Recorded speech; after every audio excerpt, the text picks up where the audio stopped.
Show up on time. Hello. How's everybody doing today?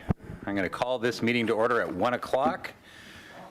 This is the Transportation Standing Committee meeting of Halifax Regional Council, meeting on November 25th. I'm Wayne Mason, your chair. I'm going to call this meeting to order, and before we start, I want to acknowledge that we are meeting in Mi'kma'ki, the ancestral and unceded lands of the Mi'kmaq people, and the city and its residents are eager to work within the intent and words of the treaties. We are all treaty people.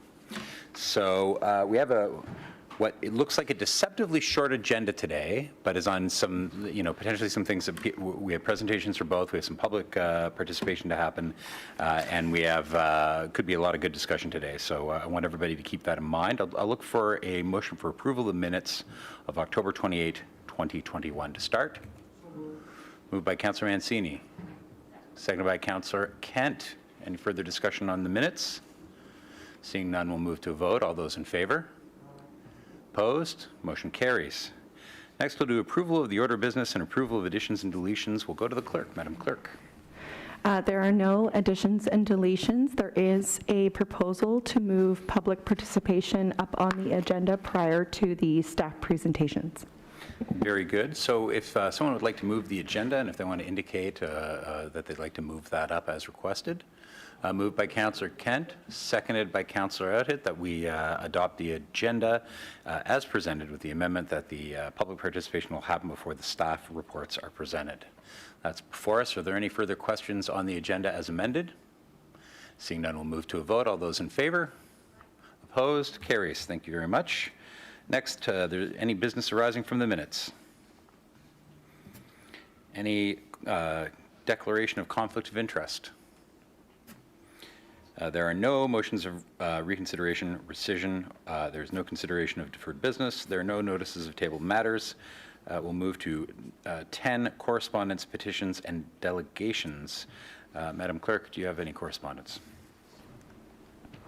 Yes, Mr. Chair. Correspondence has been received and circulated for items 12.11 and 12.12. Thank you very much, Madam Clerk. So with that, we'll move to petitions. Are there any petitions? There are no petitions. Thank you, Madam Clerk. Do any members of the committee have any petitions? Going once, going twice. Thank you for that. So we will then, therefore, there are no information items brought forward. So in our amended agenda, that would bring us to public participation. For this section of public participation, speakers can participate in person or via the phone. Please keep your comments respectful, on topic, and directed to the chair. The clerk will announce when you have 30 seconds remaining and when your time is complete for all speakers. After everyone on the list has been given an opportunity to speak, I will call 3 times to ask if there are any additional speakers. So any member of the public who is registered at the clerk's office on a matter can come forward now. First is Ken Wilson from Timberley. How's it going?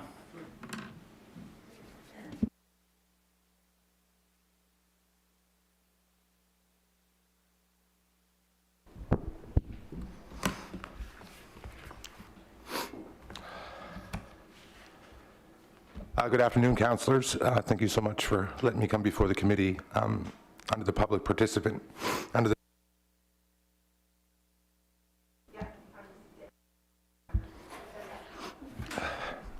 It gives you an extra 10 seconds, Ken, so go ahead.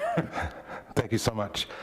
I'm coming here today to talk about a very serious issue that is affecting my transit membership. I'm here on behalf of the membership of ATU Local 508. Most people know my name. I'm Ken Wilson. I'm the president business agent of 508, and I represent over 1,000 Halifax transit workers. In Canada, there are at least 5 series of operator assaults per day on transit workers. Recently, ATU 508 members and Halifax Transit employees have been dealing with a high volume of physical assaults. In the last 2 months, we have had 5 members physically assaulted while sitting behind the wheel of a bus. Working on the front lines of a global pandemic has put transit workers in an even more vulnerable situation than ever before. With mental health, substance abuse added to the increased cost of proper housing and food insecurity has, in my opinion, created a perfect storm for transit operators to get assaulted more now than ever before. Regardless of the amount of video and audio surveillance, I know we can all agree that video cameras only help with recording and assaults. They do not stop them from happening. Before the pandemic, as some of you may know, ATU 508 shared a membership survey on assaults. With a 64% rate, 86% of our active members asked for driver protection systems to be installed on all buses, shields. The ATU followed up with a meeting with senior management where these results were shared. It was agreed at that meeting that we would meet with bus maintenance to review the new tender for the next generation of buses, with adding shields to that tender. We did this. We had these meetings, we did the follow-ups, we did the work, and we believe that they were added in the tender. As most of you know, in December 19, RFP 19348 tender was issued to supply 150 40-foot style buses. The tender was closed on February 7, 2020. Weeks later, we entered the global pandemic and all manufactured plants were closed. Halifax Transit, with the help of ATU Local 508 members, came up with a Made in Halifax solution for the purpose of the pandemic by installing plexiglass shields. Please make no mistake about this. The present shields are nothing more than a sneeze guard. It was during the new bus delivery recently that I asked when the new buses will be coming in with the driver's protection systems, or DPSs for an acronym. To my surprise, I was told they were not on the tender. It was only listed as an option. I immediately went and reviewed the tender, and I could find the partition behind the operator as mandatory, CCTV cameras as mandatory, for examples. But there was no mandatory issue for driver protection systems. It was an option to be cost, but not mandatory. We don't know why shields were removed. We don't know who was involved in removing shields, and we're not sure why they were. These are all questions that my membership and even our riders have concerns about. I think we can all agree that all workers have the right to come to work and go home to their families. As the president of this union of Local 508, one of my most important duties is to do everything reasonably possible to keep my members safe. Transit workers deserve protection, driver protection systems now, not in 3 years when the new electric buses come in. Assaulting a transit worker in service can have devastating consequences on not only the operator, but their passengers, our members of the public, other motorists, anyone walking around or by the bus. We would not expect a police officer to go to work without a bulletproof vest, nor would we expect a firefighter to run into a burning building without their proper PPE or safety equipment. For example, we cannot enter this public building without proof of vaccine and wear a mask. But my members don't have the same luxury as the rest of HRM staff.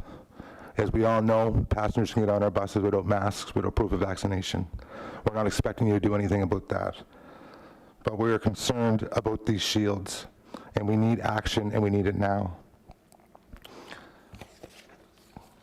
On behalf of the Amalgamated Transit Union Local 508, I'm requesting, and maybe this is out of order, but I'm requesting that the Transportation Standing Committee put forth the following motions to Regional Council, or asks. Move to immediately find funding for Halifax Transit to purchase driver protection systems directly from all manufacturers. Secondly, we also request that the TSC put forward a motion to full Regional Council that all future tender awards for public transit buses will have manufacturers' driver protection systems, DPSs, installed before taking delivery of each new vehicle or bus. I'd like to thank you for this opportunity. If anyone has any questions or comments, I'm here to answer anything. Thank you. Thank you, Mr. Wilson. Councillor Outhood. Thank you, and Kenny, thank you for being here. Is it appropriate to bring forward a motion to get a briefing note on this situation? Because I was under the understanding that a lot of the new buses, if not all of them, were going to have these shields, and that had been communicated to the union. So there's a disconnect here somewhere. So could I don't know if someone wants to speak to this at the moment, Dave or Brad, or if we want to get a briefing note just on what exactly of the electric buses and the up to 150 diesel buses are going to be coming equipped. Is that, So the Mr. Chair, what do you recommend? The standard practice for a presentation would be that we wouldn't make the motion today. We'd make it at the next meeting after we have a chance to talk to staff, and then the motion would also have to ask for a staff report rather than provide direction without that analysis. So what I'm going to propose is I'll take it away, and Brad will take it away, and we'll try and get a briefing. I mean, the other side of the coin is if we can address that quickly now, that would be fine. Yep. if we don't need a briefing note or staffing report. I don't know, Brad, are you comfortable in speaking to that, or No, I think we should follow. you want to Chair's do it? advice. Okay. All right, we'll do that then. Thank you. Thank you, Councillor Outhead. Are there any other members? Councillor Mancini. Thank you, Mr. Chair. Kenny, can you clarify, are you referring to the buses that are that have been in part of the latest RFP, or are you referring to the buses that have already arrived, the most newest buses that arrived? Or are you speaking of both? Part and parcel of both. So as you know from the tender in 2019, we met in the early spring leading up to August in 2019 over our operator survey, over the new generation of buses. I sat with the maintenance manager when he was doing the tender, the draft tender. So all this discussion took place of that tender being issued in December of 2019. It closed on February 7th, so, and it's no secret, everyone knows around the table that, less than, a month, 5 weeks later, we were in a global pandemic and everything was shut down. Right. So it was my surprise when I found out recently that the majority of those 150 buses were already delivered, which I find kind of puzzling. And then to see them arrive without the shields that I thought we were getting for our members, for our riders, for our safety, was even more concerning. So this is an immediate need. It's not in 3 years when the electric buses come in. I've seen Councillor Austin's tweet that Transit's confirmed that the electric buses will have shields. That's excellent. I can't thank you enough for that, but that's in 3 years, if not longer. So we need this now. All right, I think we can get some clarification through Brad and relatively quickly on this, and there seems to be some miscommunication because we're hearing different things. So, yeah, thanks, Kenny. Thanks, Chair. Thank you, Councillor Mancini. There are no further councillors on the list, so thank you very much, Mr. Wilson, for your time. And I'd ask, once he's cleared the podium, Sue Utek to come forward. You're next on the list.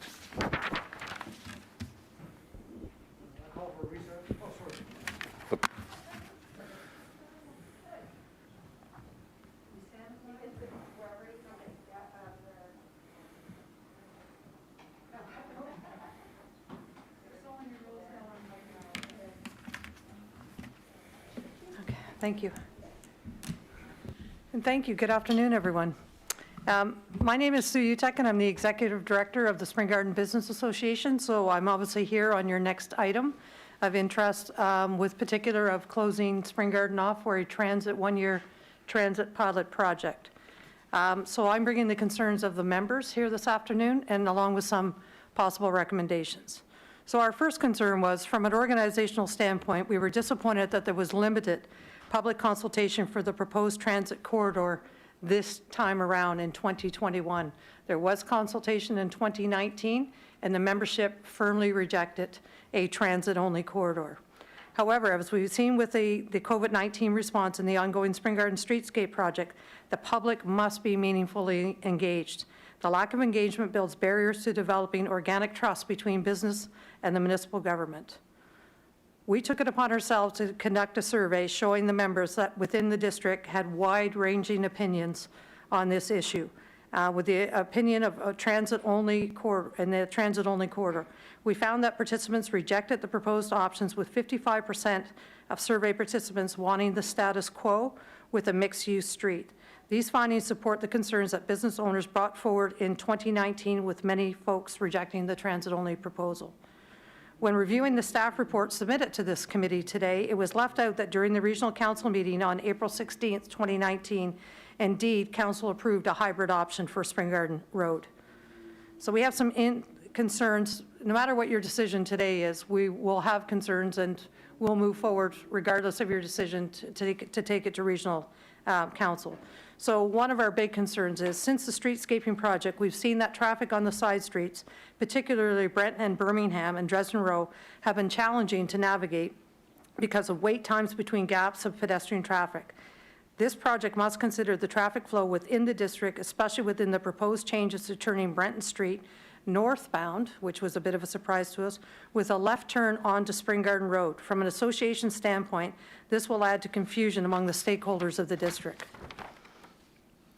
I want to note that staff does acknowledge that the pilot project can reduce the ease of circulation and access for private vehicles within the district. However, traffic changes on the district side streets and potential added limitations caused by a transit-only corridor will cause issues for residents and businesses who rely on private vehicles in the area.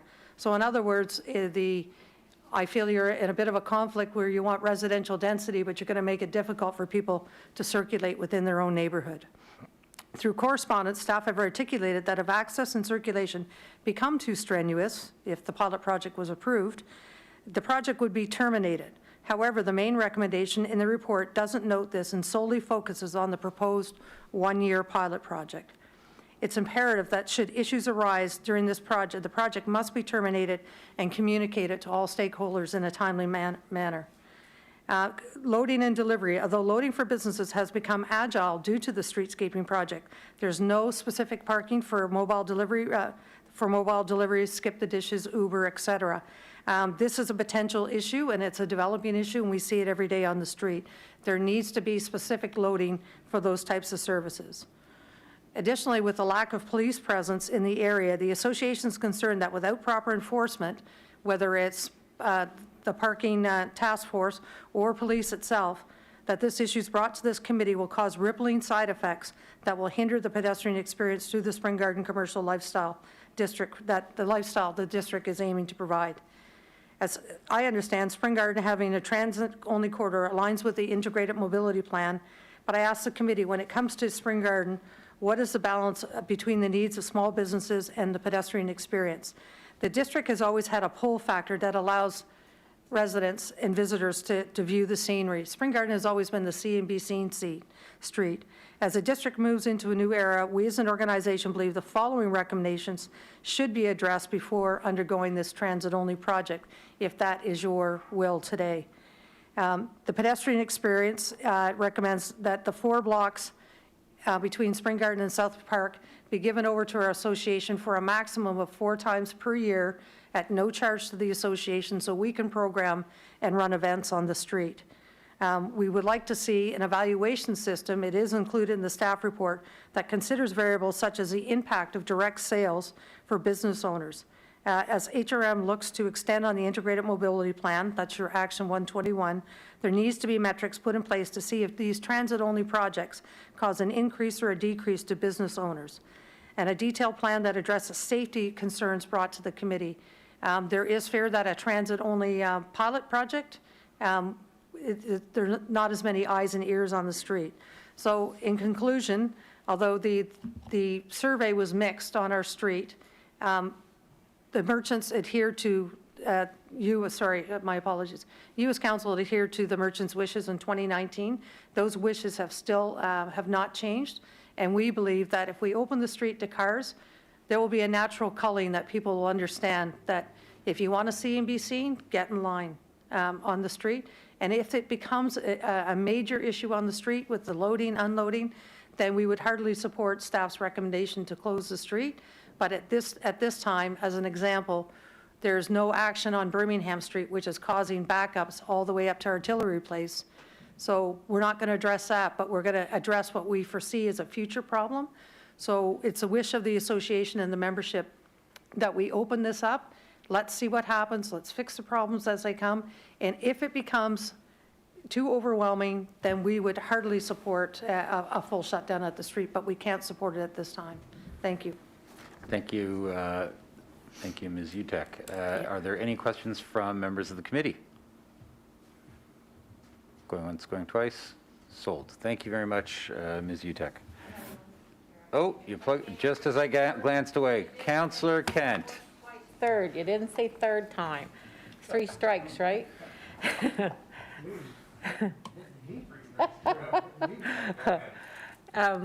Thank you, Sue. It's good to see you. So I'm just wondering, I noticed in the staff report, I think you mentioned that it was not in the report that the pilot could be terminated. I guess maybe the difference is between can be terminated and would be terminated. I see that on page 9. The other part is the risks that are being spoken of. In the report, it's talking about them being low risks. I'm wondering, one is traffic volumes rerouting, confusing, issues of compromise to benefit transit-only segment, and then driver frustration. I'm just wondering what your opinion is on that assessment of low.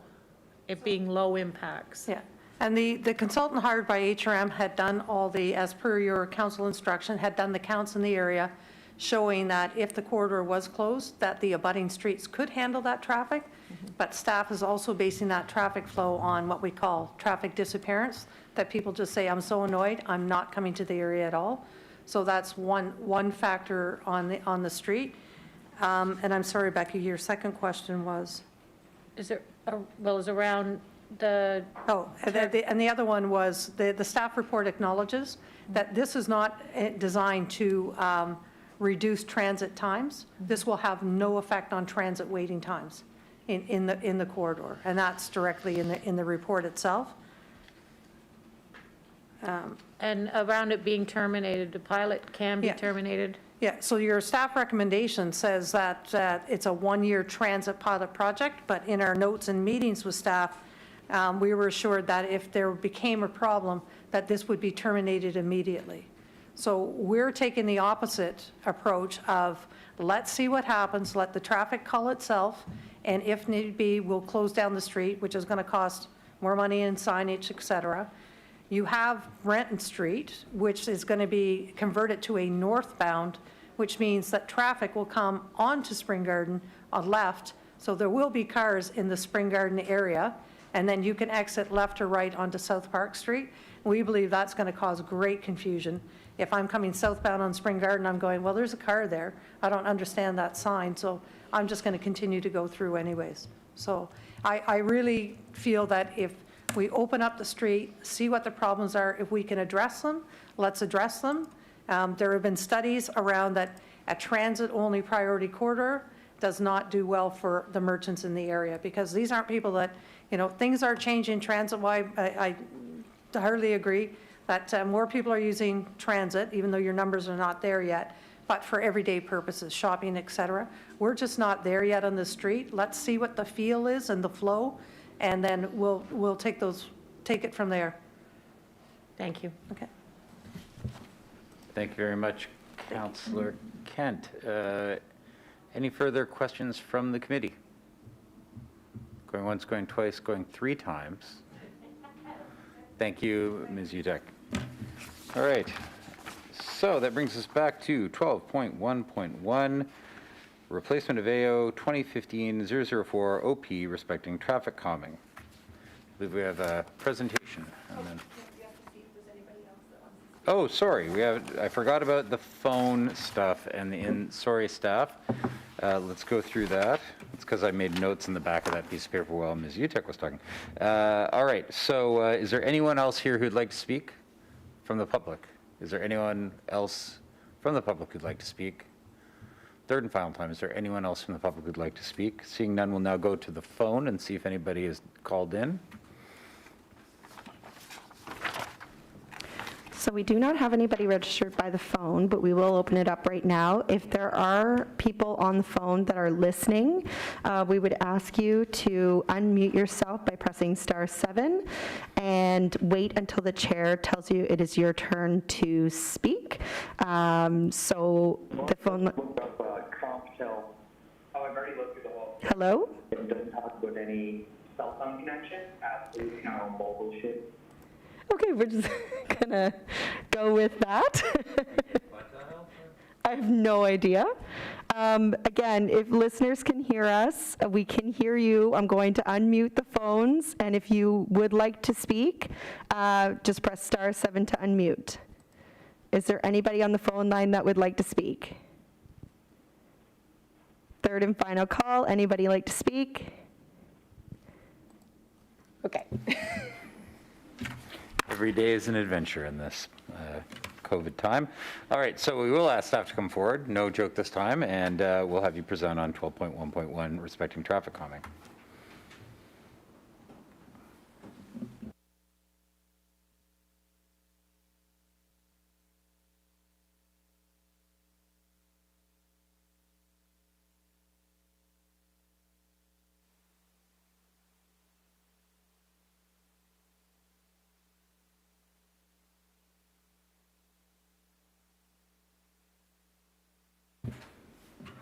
So realizing it may have been at least 19 months or forever since you've been in here, you have to press the little person talkie button in front of you, and then this will turn green, and red means go. So there you go. I'll turn it over to you. Please introduce yourselves, and we'll get started. Good afternoon. My name is Jody DeBay. I'm a program engineer on HRM's Road Safety and Transportation team, and I'm here today to present HRM's proposed new traffic calming policy.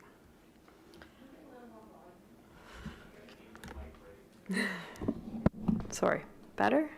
Okay.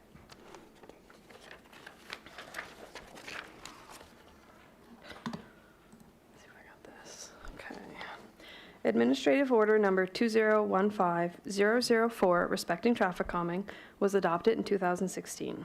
The first projects implemented under the policy were constructed in 2017. The policy has been revised twice since inception, and under the current version of the policy, the majority of all local and minor collector residential streets now qualify for traffic calming measures. A key deliverable within TPW's 2021-22 Budget and Business Plan was to complete a review of the traffic calming administrative order and recommend amendments to better align with the Strategic Road Safety Plan. In April 2021, staff presented a review of the traffic calming policy to Transportation Standing Committee for consideration, outlining a number of lessons learned and changes to be explored. I am here today to recommend the implementation of a new traffic calming administrative order. The scale of the changes needed is too great to simply revise the current AO, so we are recommending repealing the current policy and replacing it with Administrative Order Number 2021-005 OP, respecting traffic calming.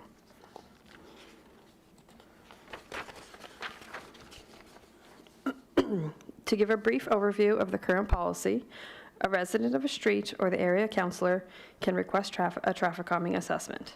If the street passes the initial screening criteria, speed and volume data is collected. When reviewing the data, we consider the 85th percentile speed, which is the speed at which 85% of vehicles are traveling at or below.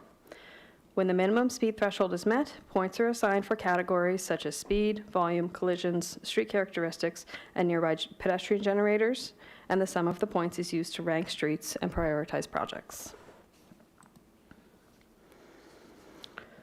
Through the first 5 years of implementing this policy, staff have noted some lessons learned. You will recognize most of this information from our presentation in the spring. First and foremost, the low speed threshold has made the ranking list unreasonably long, and based on the results gathered to date, minimal impact has been observed on those low speed streets that have received traffic calming measures. This has led to setting unrealistic expectations for residents with respect to timelines for project implementation, and it has led to spending resources on lower priority streets at the expense of higher priority pavement rehabilitation and road safety projects. The 85th percentile speed, as I've said, is used to rank streets, which is industry standard.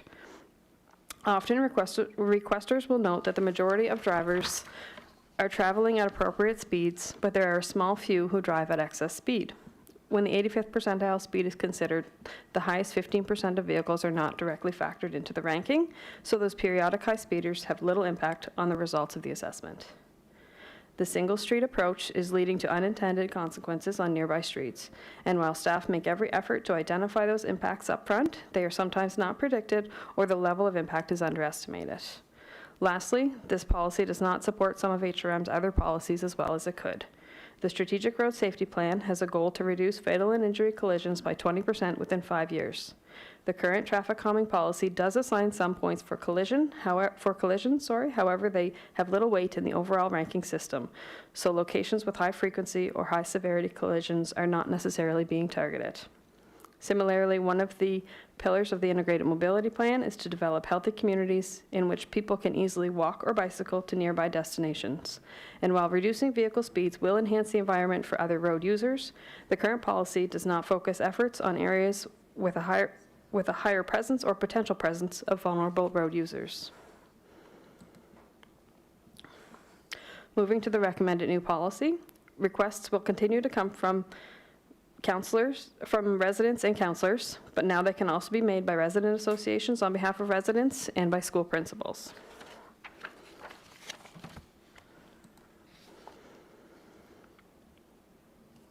A major change is to introduce 3 streams for review once a request is received. If speeding concerns are isolated to an individual street with little to no anticipated impacts on the surrounding area, the street will be assessed in isolation, similar to current practice, using an updated ranking system. If speeding concerns extend throughout an area, or if it is likely that installing measures on one street will negatively impact nearby streets, the street will be assessed using a neighborhood approach. Staff will select a key corridor within the neighborhood to be assessed and ranked. The overall size of the neighborhood area will not be overly large and should avoid inclusion of multiple major streets. And in keeping with the direction that Council has provided over the last 2 years, school zones will continue to receive speed humps where site conditions allow, regardless of vehicle speed, ranking, or request status. If staff determine that horizontal deflections or a combination of horizontal and vertical deflections are more appropriate, the street will be assessed and ranked under a street assessment using reduced speeding criteria in the school zone during arrival and dismissal time, and placed on the ranking list for implementation.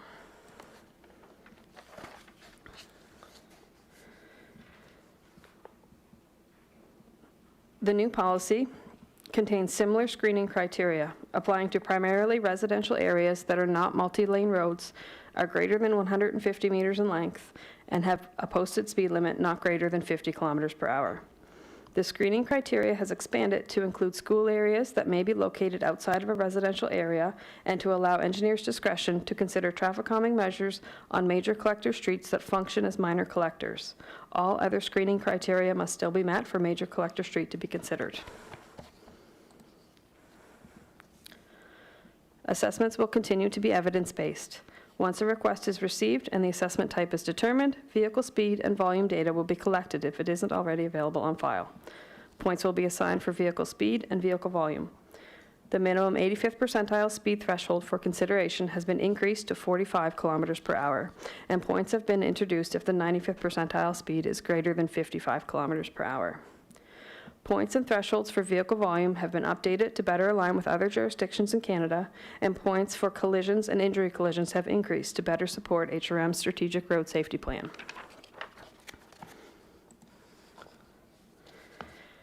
In addition to reviewing vehicle data, assessments will include a more in-depth review of impacts to all road users. Points will continue to be assigned for nearby walkable pedestrian generators, with increased points provided for the presence of schools or playgrounds. Points assigned for missing sidewalks have also increased. Other new additions to the assessment are the introduction of points for suggested cycling routes or streets that connect to secondary travel ways, such as multi-use pathways, existing bikeways, or future bikeways. Points have also been introduced for mode share as identified in HRM's mode share app, which is available on open data, and equity. For the time being, equity points will be assigned based on the Canadian Index of Multiple Deprivation, which was produced by Statistics Canada.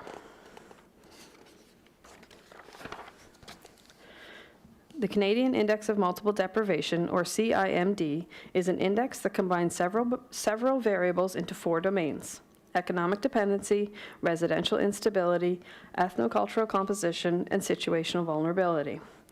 Each of the domains are scored to create a more holistic understanding of inequities. As a geographical measure of health and social well-being, the CIMD can be used to identify marginalized communities, and allow for better allocation of resources. Staff will use the CIMD to apply an equity lens to traffic calming assessments. The most recent version is based on the 2016 census, and the equity lens will evolve as updated data becomes available. Under the current policy, vehicle speed is the predominant source for points during traffic calming assessments, and the amount of points available is basically unlimited. To better balance the point system and to better align with other jurisdictions in Canada, the new policy introduces a cap for each point category. Additionally, the new policy introduces a minimum point threshold, which must be met for a street or neighborhood to remain on the ranking list. The minimum point threshold will allow staff to focus efforts on higher priority streets and spend less resources on lower priority streets.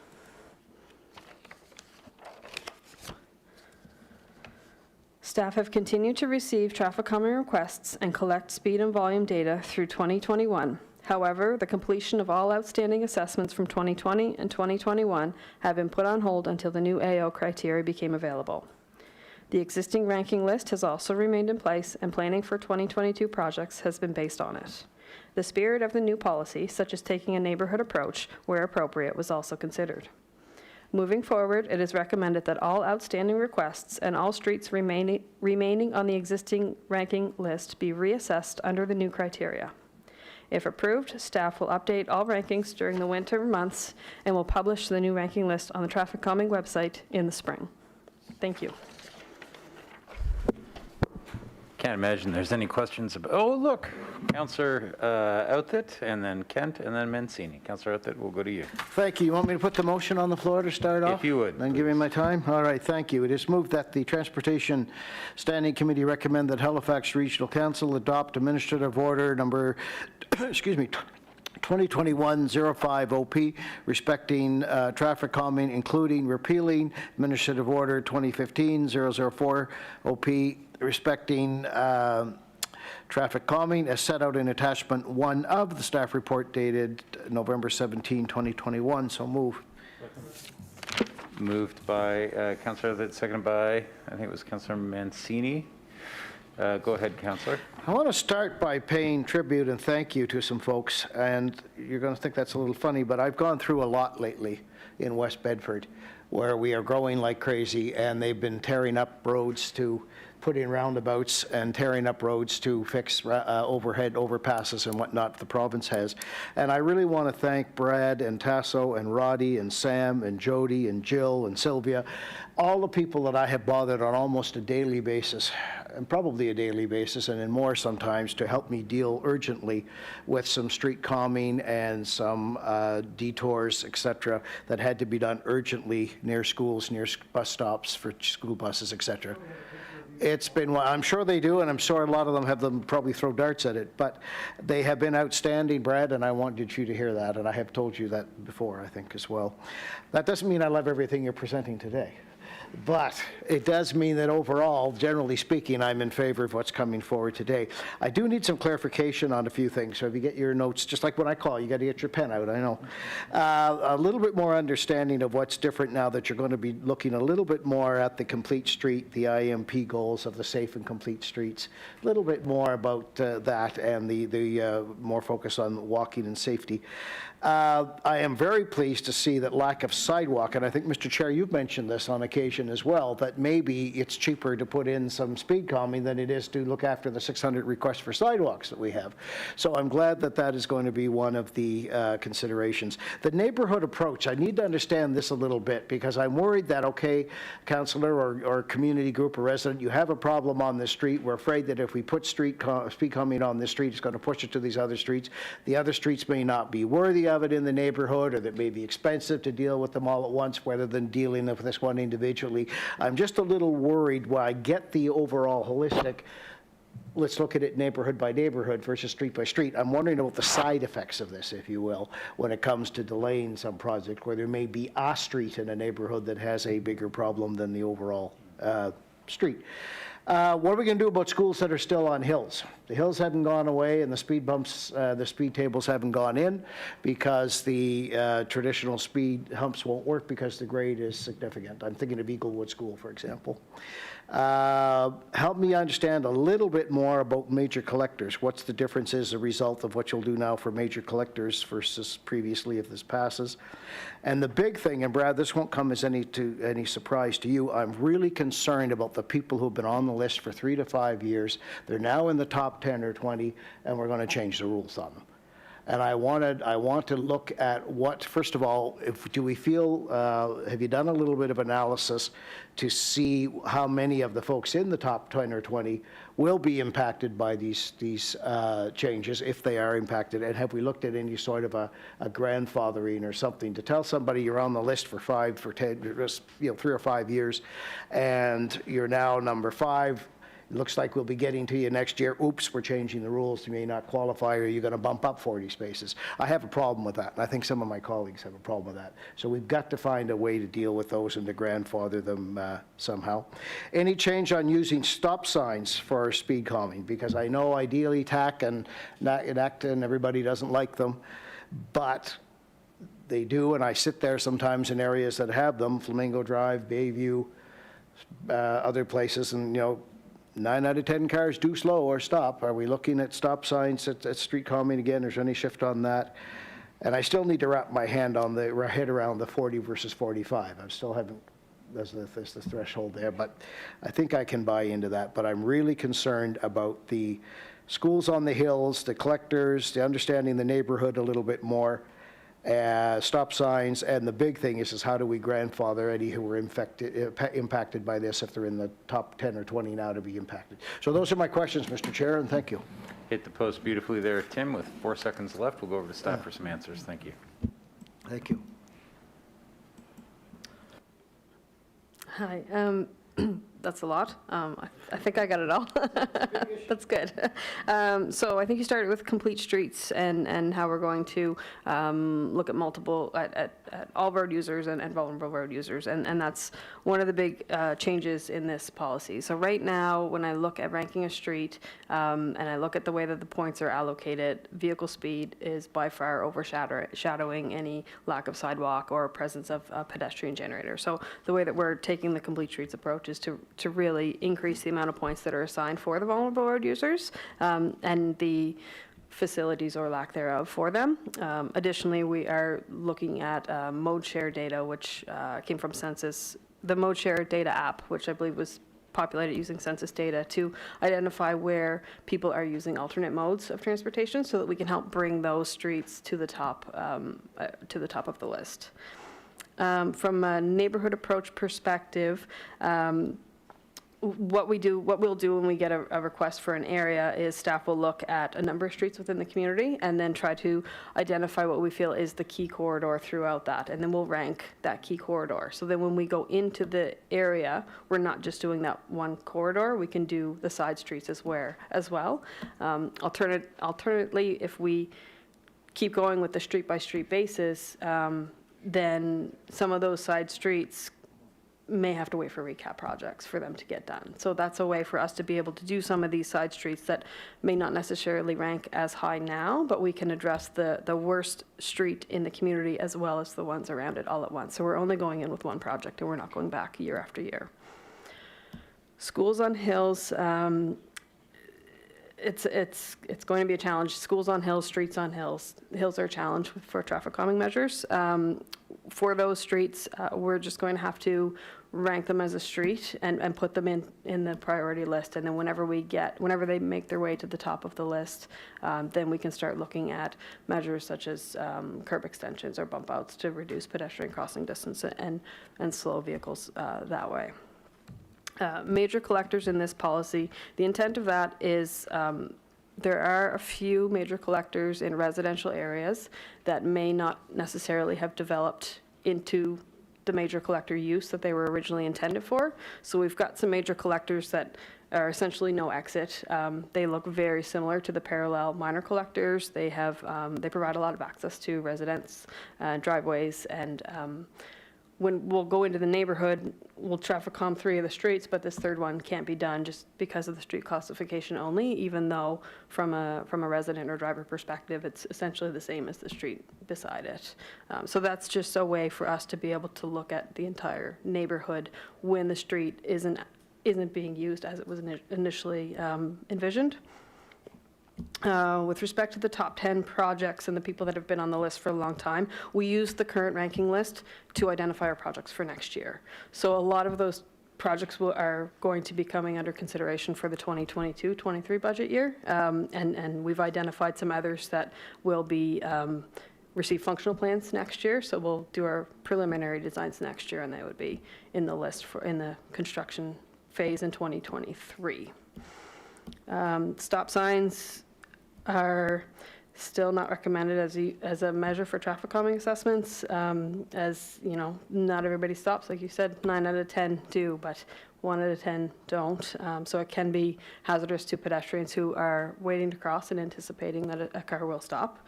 So we will continue to follow the guidelines that are produced by TAC and use physical measures to stop drivers. And 40 versus 45, the rationale behind that is that we have implemented measures on a few streets that had an original 85th percentile speed in the low 40s. That was done through a capital integration projects, and when we go back to collect the follow-up data, we're not seeing a great impact on the speed. So we think that we can better focus our resources on some of those higher ranked and higher speed streets where the work will have the most impact. Thank you. Thank you. Thank you, staff, for that amazing effort there. We'll go to Councillor Kent. Thank you, Mr. Chair. So I have a number of questions. First of all, thank you for bringing this forward. Thank you for getting it. I think that you have captured a lot of what I've heard articulated here and in meetings and in one-on-one conversations and stuff. So I'm really pleased to see it. I do have some clarification questions, just so I'm understanding it. So I see in the report we've got the history, and then we have proposed change. So is this AO, it's repealing the other, but there still are pieces in it that would still be there because they've shifted into this new one, correct? And where I'm getting at, here's an example. I see a lot of information here around the change from 100 meters to 150 in a length of a street, but then in the proposed changes, I don't see that at all. So has that changed, for instance? Sorry, through you, just staff.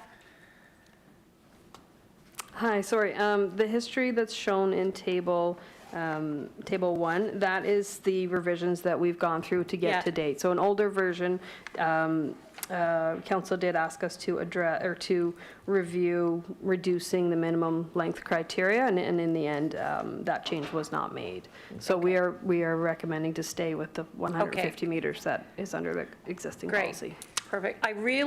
Next thing is I really appreciate your introducing the neighborhood assessment style approach, because as you probably have seen in a lot of my emails recently, they're all sort of clustering in around each other in particular areas of my district. Now, the one thing I'm not seeing here that you will not be surprised that I'm asking about is around the piece of feedback that I get almost every single time new traffic calming goes in is nobody talked to us. There was no public consultation, and I get that there was nothing in the first AO that required that. I believe I have a sense of it, at least I've articulated this in a recent meeting with the public in one of the areas was, which is, I don't know about anyone else sitting here, but I wouldn't want your job.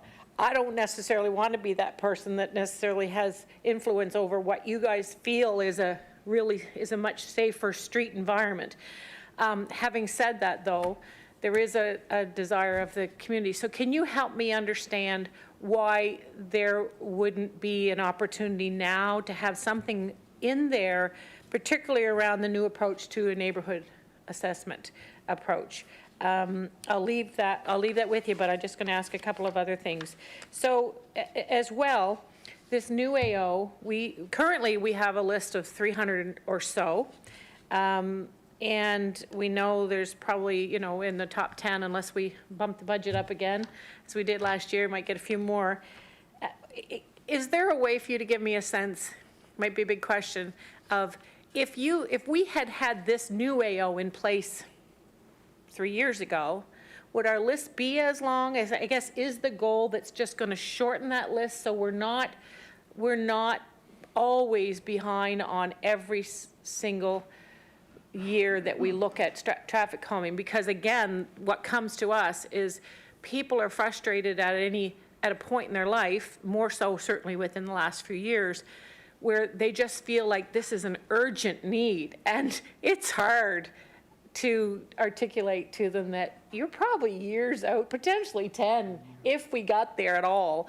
So I want to know, I guess, is this going to really change the look of what we will be able to accomplish on a more regular basis, so we can be a little more timely with some of those responses? I have a question around the discretion of major collectors and the function of minor collectors. Can you give me an example of what you mean there, that a major collector is acting like a minor collector? if preferably within my district, because you know my district, so I can have a kind of sense of what you're saying there. And I think that's it for now. Yeah, let's start there. Hi. So to start with the resident feedback component of it, the original policy did have a resident polling piece. So when we were getting ready to implement a project on the street, I sent a ballot to everybody on the street with a yes, no. And we needed 50% plus one of the ballots sent out to be returned in favor in order for us to move forward with implementing measures on that street.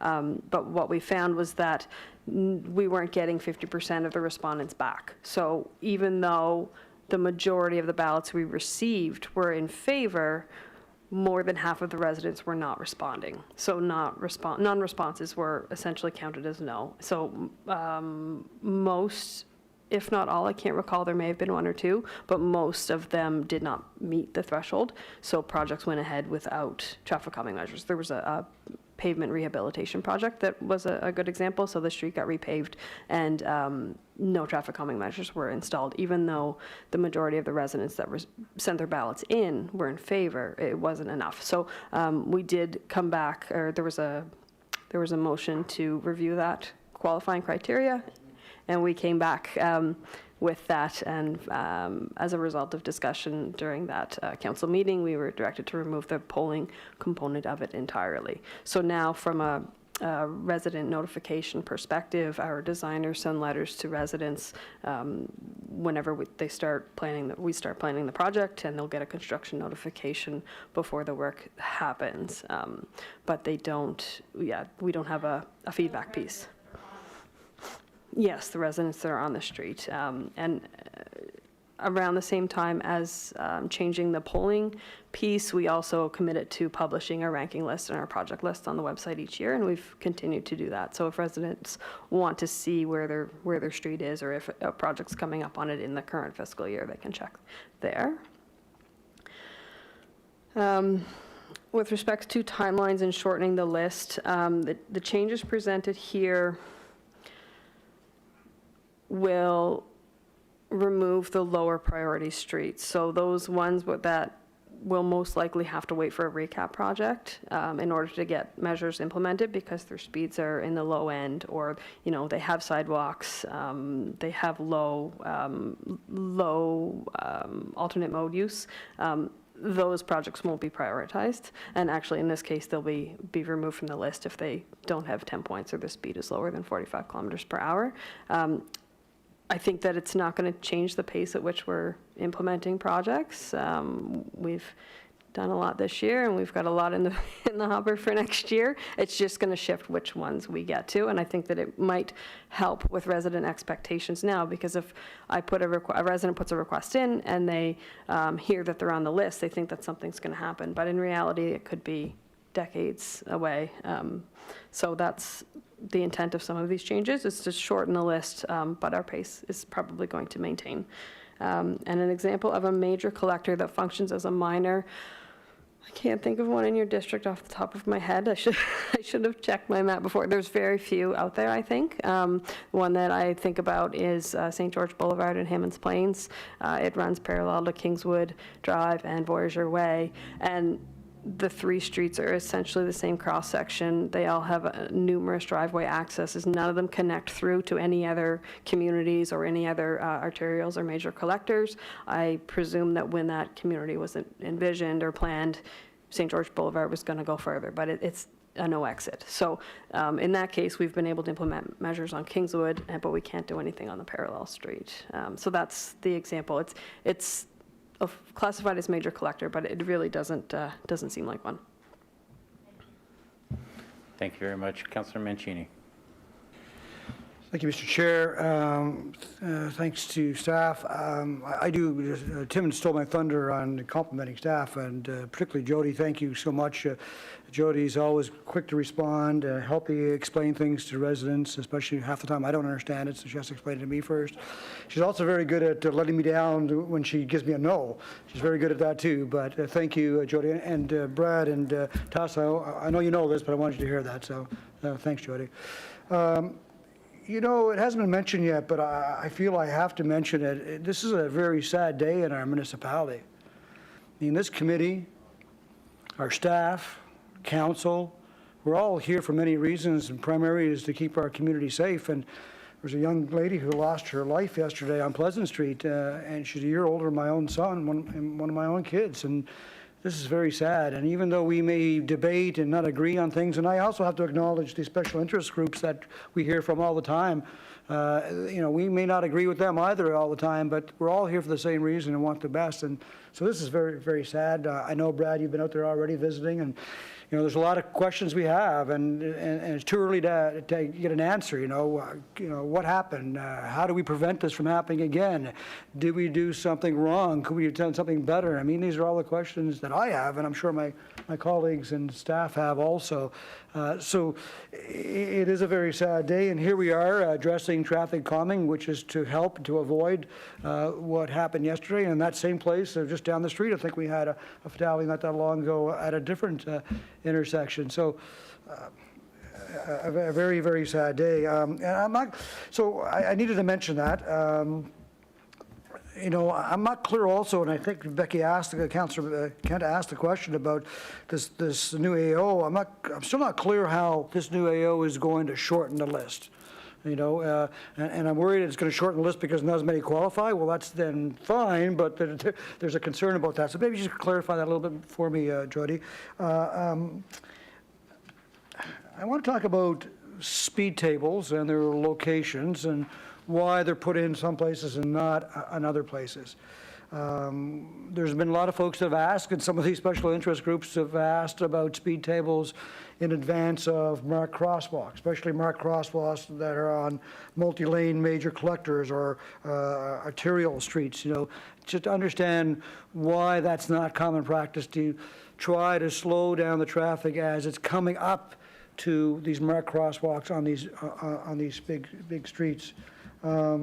I also want to know, and I know the fire department plays a role in this, and at some point in time, Mr. Chair, I'd like to have the fire department invited to this committee so we could ask. I know that traffic authority speaks to the fire department on a regular basis when you're looking at traffic calming to get your thumbs up, but I'd like to be able to chat with them and at this committee and ask them about, help us understand that. Is that, you know, so why can't we have some of this traffic calming in some of these streets? And there's some obvious answers because of the size of the truck, but I wouldn't mind having that conversation at some point in time.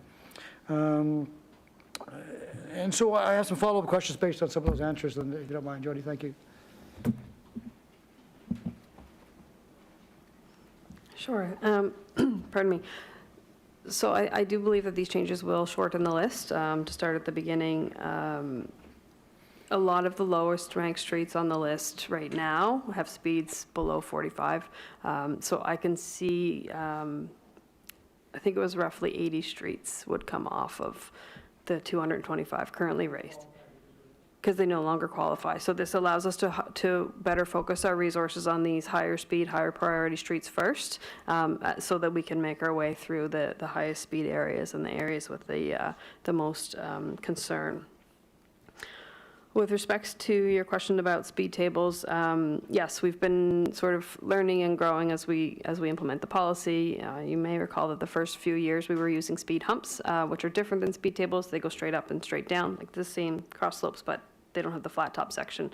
And those were they're not appropriate for transit routes, and they do have more of an impact on fire services and other emergency vehicles as well. But as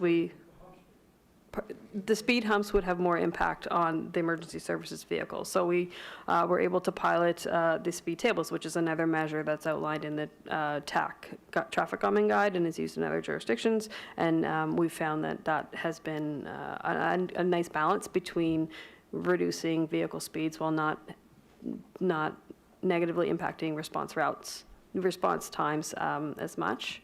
So we've been working with fire services to try to find that balance between slowing passenger vehicles but not emergency vehicles.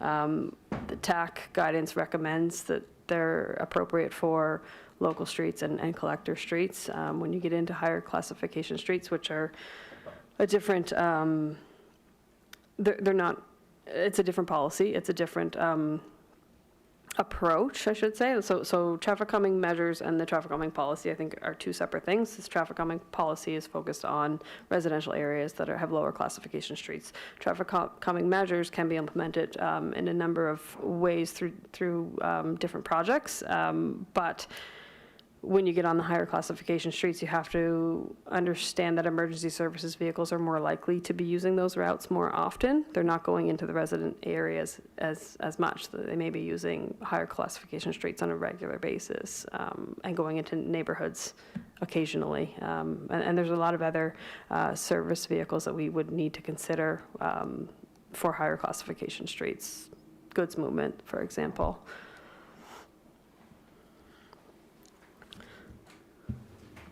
And I think I kind of combined your fire question with the speed table question. Clerk, thank you. Give Councillor Mancini 30 seconds. I'll come back then. Everybody else is. I'm going to go from here if that's all right with everybody, and then we'll go for the second round of questions. So to me, I think what's changed here in the last 5 years or 7 years is that the goal now has become that all residential streets should be traffic calmed. And this is more about prioritizing which ones go first. We want to do the worst first, which is why, to Councillor Kent's question about consultation, we kind of took that out because we're doing it everywhere, and the people who don't like it aren't going to like it. The people who like it are going to like it, and we've decided that we want to calm residential streets, and I think that's appropriate. The the point was well made by Councillor Oudit. The example was one of the first houses I remember living in was on Burchard Terrace in Dartmouth. And I've said a lot of times that the first municipal election I remember was a neighbor running for Dartmouth City Council to get a sidewalk on that street, and she didn't get elected. And the sidewalk went in this year. That's 45 years later, 42 years later. But the amount of money we spent putting that sidewalk in, assuming it went in, I think it went in this year, didn't it? It was on the list, would have put speed humps and traffic calming on every street in Creighton Park. Right, and all those other streets don't have sidewalks either until you get to Lingby right in front of the school. So I wonder, I'm glad to see this approach and this change, because I think in that case, in that context, it may have made a lot more sense to put speed humps and traffic calming everywhere else. I have a couple of questions. Is we're going to be doing a neighborhood approach, but just to confirm, I think I heard this, that if we're doing a recap of a street and it's likely to get traffic calming in the future, it's been ranked and all that, it would still get done even if the rest of the streets around it wouldn't get done. That's my first question. The second question is, just to clarify, so if we're going to go in and do a neighborhood approach, worst first, which I totally support, do we have any indication of how big, we don't have a definition of neighborhood is the big question, right? So I guess it's based on traffic flow and kind of a little bit of gut check and local analysis, but do we have an idea how far the budget we have now goes? I think I heard we did 120 streets this year. How many neighborhoods? How far can it go, right? Because, I've had to say a lot of neighbors in my district, and I defend it, and I will continue to defend it, that the first couple of years that we had the expanded strategy after the AO was adopted, all of the traffic calming happened off the peninsula, all of it. And it made sense because you'd go out to Schuylkill Drive in Sackville and it was way more dangerous than anything that I was dealing with. That qualified. And so how's that going to work? How many neighborhoods can we get to? Do we have an idea what the scope of those projects are going to be? And then my last question is, this doesn't apply to arterials and collectors really, right? So I guess, do we have a gap is the question. We have the new Red Book standards and we have a commitment to bring newer standards, like to continue to drive toward safer streets on arterials and collectors, more in line with the modern TAC and NACTO standards. And then we have this for residential, and like I said, I believe council has voted we just want it everywhere, and it's just a matter of how fast can we do it and where's the best bang for our buck to start. Do we have a plan? Do we need to bring a motion to talk about identifying arterials and collectors that have, in a priority list. And the obvious example, I used to work at NSCC, Ivany campus, before I was elected, and that street's horrible. Pleasant Street, the problems on Pleasant Street are not new, and they're well known and they're well established. And it's, nonsensical to have a 4 and 5 lane highway just from North Woodside to South Woodside, right? And, it doesn't, from where to where is the question I always used to ask myself when I was driving over there. So do we need to come forward and are there mechanisms in place now to address arterials and collectors, or do we need to talk about that short of a major recap where the Red Book would apply? So those are my questions. Thank you very much.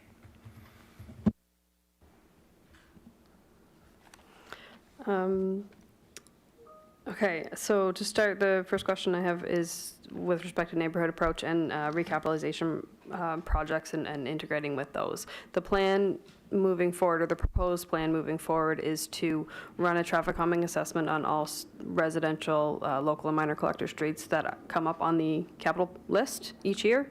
And if they meet the minimum speed threshold and the minimum point threshold, then we would, yes, move ahead with measures on that particular street. And then while we're doing that, at that point, I would look at the parallel streets to decide if we should consider parallel streets as well. It won't always be possible, but we will continue to try to do that, and that's what we've been doing for the last couple of years. So yes, is the short answer to that question. The definition of neighborhood is not clearly defined. The intent is that it would be a small number of streets kind of enclosed within the higher classification streets, for example, and not overly large, so that we might have to go in a pocket by pocket area, but the intent is to cover off areas where doing measures on one street will potentially impact parallel streets. It doesn't mean that we're necessarily going to do everything within the major and arterial blocks within an area, but we'll do whichever ones we think will be negatively impacted by working on the key corridor that has been identified. With respect to how many, yes, this year we are on track to implement measures on over 115 streets, 117 streets. There's a couple under construction now. And next year, I don't think is much different. 90 is the number that I have in mind, but some of them they're longer corridors, so it's just similar amount of measures, just longer streets. So I see that continuing, even though we're going to take a neighborhood approach. And with respect to major collectors and arterials and how we deal with those, we have, and Sam may jump in on this, but we have some other mechanisms for major collectors. We have our speed display sign program, the photo enforcement we're hoping is coming and preparing for. The strategic road safety plan is looking at intersection strategies based on the number of collisions, and the highest priority intersections are being reviewed. Some of the larger corridors are receiving functional plans, and as you mentioned, the narrower lane widths are going to come in through recapitalization projects. So we do have a number of strategies for the major collectors and arterials. They're just assessed outside of this particular policy. Thank you. So we'll go for second go-arounds to Councillor Oudhead. Thank you, and thanks for the answers last time, Jody. I didn't quite get through my list, and I'm satisfied with your answers, all but one. And I'd like to know how we're going to deal with this, and that's the schools on the hills. Sorry your kid got knocked over on the way to school today. It wouldn't have happened if there were speed bumps there, but your school's on a hill. I know we brought in a policy saying that all schools are supposed to have street calming, but yours is on a hill, so you got bumped to the regular list. I have a problem supporting that, okay? So I don't know, and maybe this is something Brad might want to speak to, or do you need a motion from me or something that we do something to try and address schools that aren't on, or maybe Tassel would be good too, that are on hills, because I don't like the two levels of treatment, the perception of the two levels, that schools on hills and not hills are treated differently. The policy was we wanted to give schools priorities. The second thing, consultation. Councillor Kent, you mentioned this. I actually led one of the charges back in the days to take that problem away, that portion of the policy away for the reasons you described, but also for the fact that I philosophically had a problem. If we put a stop sign on your street to make it safer, if we put no parking on your street to make it safer, if we ask police to radar on your street to make it safer, we don't ask for permission from folks. If there is deemed to be unsafe, or if they're deemed to be doing illegal behavior, I don't think public gets a vote whether we get to do something about it. and I'm a big believer in public consultation, and we do it every day, but I had a real problem with that one, plus the actual technicalities that you mentioned, or the actual operating. What are we going to do about the 80 folks to get bumped off the list? The locations, how is that going to be communicated and dealt with at the same time as they're getting a tax increase? So that'll go over like a lead balloon. The other is fire trucks. They used to ride on the back. When I was a kid, they held on to the back because they were racing to a fire. They're now indoors. So hopefully that made some difference. So I just wanted to mention that. I'm old enough to remember, and Brad, you're old enough to remember when they still held on to the back of the truck, I know. What happens when we someday get through our list of streets being dropped down to 40, or the province comes to their senses and allows us to do the default speed limit of 40, what does this do then of our classification, saying, well, we're really not going to do a lot of speed calming if you're doing 45? That doesn't compute to me. So how are we going to rationalize your speed limit's 40, but we're okay if you do 45 before we do speed calming, generally speaking? So if you could answer those things for me, and thank you. Do we want to go to Tasso first? Give Jody a break.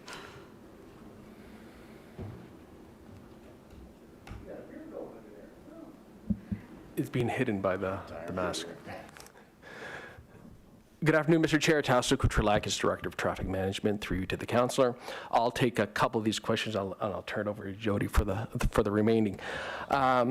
With respect to school zones, we recognize at council, this is a high priority for council, okay? So right now, what we've been doing the last few years as a result of council providing us with some extra budget 2 years ago, is to pick off the low-hanging fruit, the things that we could do easy, throw a couple of speed humps in there and call it a day type of thing. So what we've started to do right now, and it's going to be baked into our 22-23 TPW business plan, is to review all the schools, identify how many we have remaining to do, which ones we can do quickly with speed bumps, and identify a number of schools that we can take aside and say, okay, how are we going to address these schools? Because absolutely right, Councillor, it's, you know, and I know Ocean View School is near and dear to your heart. Yeah, and Eaglewood, and those are the schools that were, yeah, as an example, okay, how are we going to address things? What are the best way to calm the traffic around the schools? With respect to the default speed limit, I look forward to the day where we have the ability to set our own speed limit, or the province introduces a default speed limit of 40 kilometers in the Traffic Safety Act, or MVA.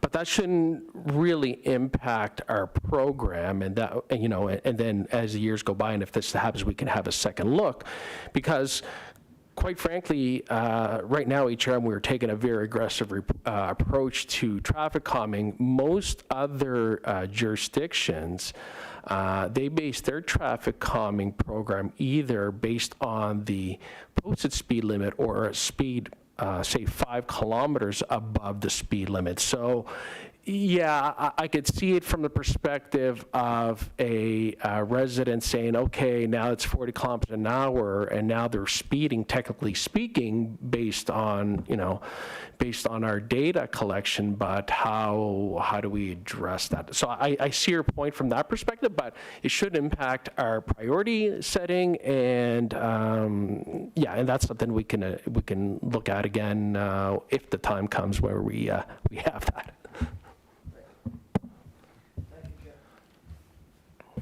Thank you, Councillor. Let's go to Jody. I think, yeah, so the intent for the winter months, if approved, once we update the rankings, is also to update our website and put more information out there, and this will also help with engagement. I'm planning to provide more information about traffic calming policy and traffic calming measures, and we will put all of the new ranking lists up there. the reality is that those 80 streets that were taken off the list likely aren't going to receive traffic calming until there's a recap in the future anyway. So this is part of the setting expectations, is to try to be a little bit more upfront with residents when they call in the first place, so that they're not hearing that they're on the list and thinking that that means that something's coming in the near term. Thank you, Councillor. I believe we have Councillor Kent for his second go-around. Thank you, yeah. More on, I guess, the vein that Councillor Oathead was going, which is those that are on the current list. I think you kind of answered it, but I assume you would be able to identify which ones then all of them will be reassessed to this new standard, right? And how many roughly do we have on the list to be reviewed? Because you still have a lot of work, I think, to go through, and where do they land in this? Then I guess I'm just going to throw out my last one, which is around schools that are not on a hill, that are all, 3 of them all clustered together beside a fire department on a road that is treacherous, is a unique one. How does this get applied to that kind of situation? For instance, on Caldwell Road in Eastern Passage, Island View School, Seaside Elementary School, and Ocean View School just down the street, and the fire department, just throwing it out there.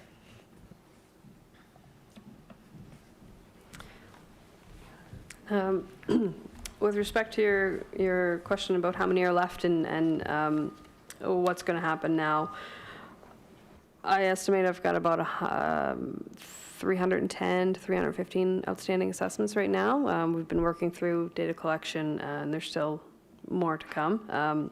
So the intent is that all of the outstanding assessments, as well as everything that's on the current ranked list, would be reassessed under the new criteria. So that's how we would determine where the current streets will fit and how it will all fit together. So once all of that work is done, then we'll update the new ranked list on the website with all of those streets. And with respect to schools, particularly those on the higher classification streets, I think that would be covered with the project next year, to take a look at how many schools are left, which ones can we do quickly, which ones are a bigger beast, and how do we address those. And again, something like Caldwell is outside the scope of this particular policy, and that would have to be accounted for through recap project or road redesign and considered for other methods. Councillor Kent's mic, please. Thank you. I guess, not liking that answer. Caldwell Road, I understand it, I guess,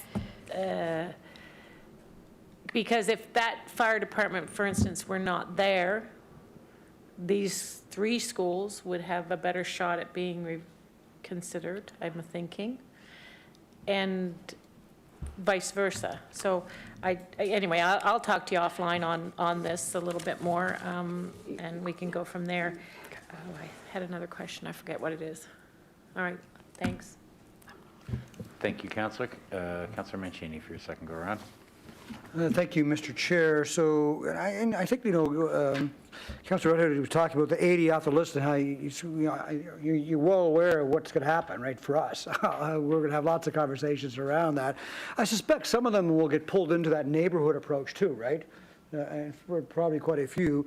But you talked about, information. I think we really need an education campaign around this. The answers are, most streets, the question is, the claim or the concern is the same, so the answers are quite often the same. I know Councillor Kent and I are always very adamant when we communicate, trying to be creative and using animation and to explain things at a level that everybody can understand and try to help educate people. So I plant that seed when you're thinking about that. That'd be great. I go back to the speed tables once again. So the humps don't work on these higher classifications streets for the reasons that you mentioned, fire in particular. However, tables now are more acceptable. So I still don't understand then why not be able to try the tables on some of these higher classification streets if it's already acceptable on other streets for fire to go over. And again, I go back to my earlier comment about, in advance of a marked crosswalk on some of these streets. Is it possible to even do a pilot to try it on? And there's no shortage of streets to suggest it, and one on the top of the list would be Pleasant Street. Can we pilot doing speed tables in advance of those crosswalks? Yeah, if you want. Don't. Thanks, Councillor Mancini. Sam Trask, Supervisor, Road Safety and Transportation. Thank you for the question. So we do follow TAC, as you're very aware. Recommendation from TAC is that speed tables and anything like an abrupt traffic calming measure, such as these vertical deflections, speed humps, speed tables, are not appropriate for the higher class streets, such as major collectors and arterials. So specifically thinking about a Pleasant Street, there's a hospital right next to it too. So the impact on that for ambulances that are continuously driving over those speed tables on a daily basis, I don't have numbers on hand with me, but that would have much more of a detrimental impact to ambulances, fire services, things like that, rather than just regular passenger vehicles. So there are other tools in our toolbox that we could utilize on these major collectors and arterial streets. Potentially road diets, road narrowing, reducing pedestrian crossing distances, things like that. We're working on a photo enforcement feasibility study, which we really think is going to be a game changer. So that's definitely going to be beneficial in the future as well. It's so frustrating because, it's not only the complaints from residents, we see it ourselves, right? And I know you folks see it too, right? So how do we, if you have other tools, I'd like to see us try to implement some of those tools. And it's okay to try things. If it doesn't work, it doesn't work. I'm the first one to say, look, we tried it, it doesn't work, we'll try something else. But the response has been, since I've been on council, we don't do these types of tools in these areas for these reasons. But yet, we don't have a solution. I'm all for the photo radar when it happens. Yeah, absolutely, and I advocate all the time when I'm talking to my partners in the province, and they know where I stand on that. I'm sure my colleagues are too. So it's having that test. I see Brad want to punch in here, maybe to help me or drown me or whatever you're going to do. We'll go to Executive Director Anglish. Yeah, I just want to emphasize something that was said earlier by staff, because I think it's very important to separate this policy, which is a traffic calming policy aimed at a certain classification of streets with a certain set of measures, right? That is separate and apart from the creativity of traffic calming measures that can be applied on all classifications of street. And that's the key thing here. We're saying, and I hear where you're going. You're basically saying, hey, look, I want a clear explanation why I can't put a vertical deflection on a higher classification street. That's fair. What I can tell you is the team is looking at, and we intend to come back with our business plan, which you'll see a fair bit of more piloting. I'll leak it out now. I mean, we're looking at speed cushions. We're looking at doing it just the same way as we got our emergency service providers on board before. We'll build them, we'll trial them, and we'll see if that works, right?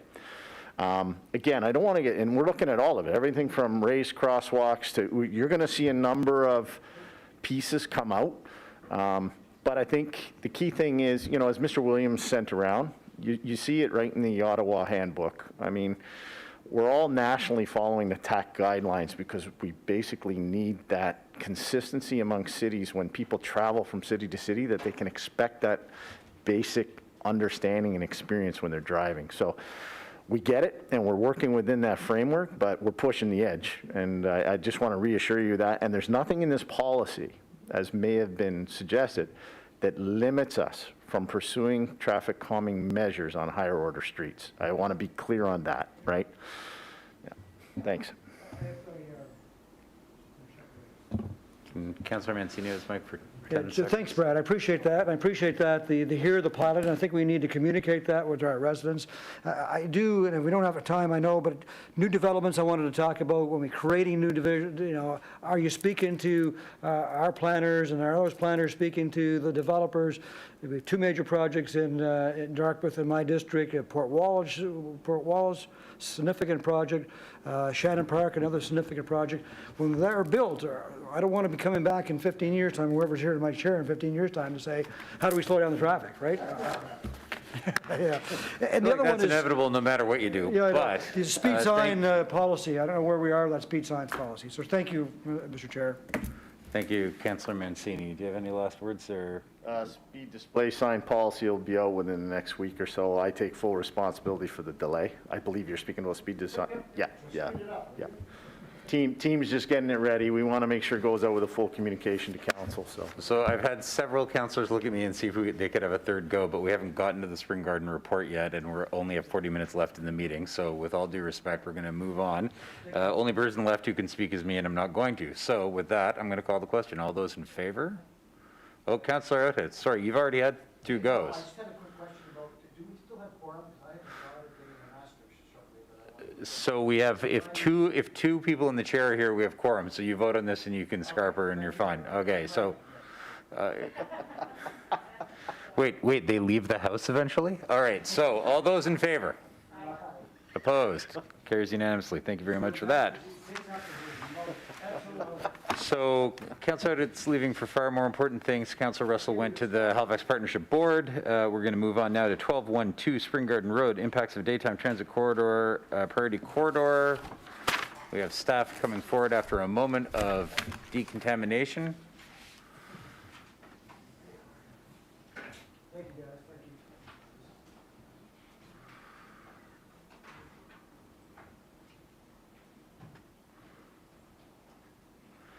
He's been joined by His Worship Mayor Mike Savage. He could look over that barrier, I can't. I don't know. There's an equity issue there. So, staff are ready to go ahead. If you'd introduce yourselves once the slide's up, and we'll go ahead.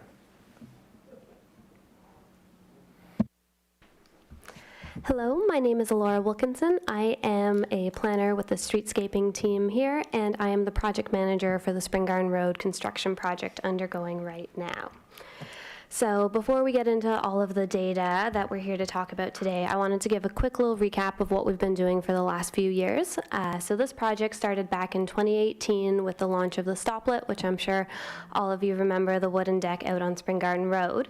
Now that stoplet was kind of our kickoff of public engagement. It was our opportunity to talk to the public about what they wanted to see for the future of the street. Over the next few years, between 2018 and 2020, we held a multitude of open houses, one-on-one meetings, meetings with the business community and stakeholders, meetings with individual businesses and residents, as well as a bunch of different pop-ups right on the street and throughout the area to talk to people about what they wanted the street to be. And we touched base at the visioning process, the functional design process, as well as the schematic design phase.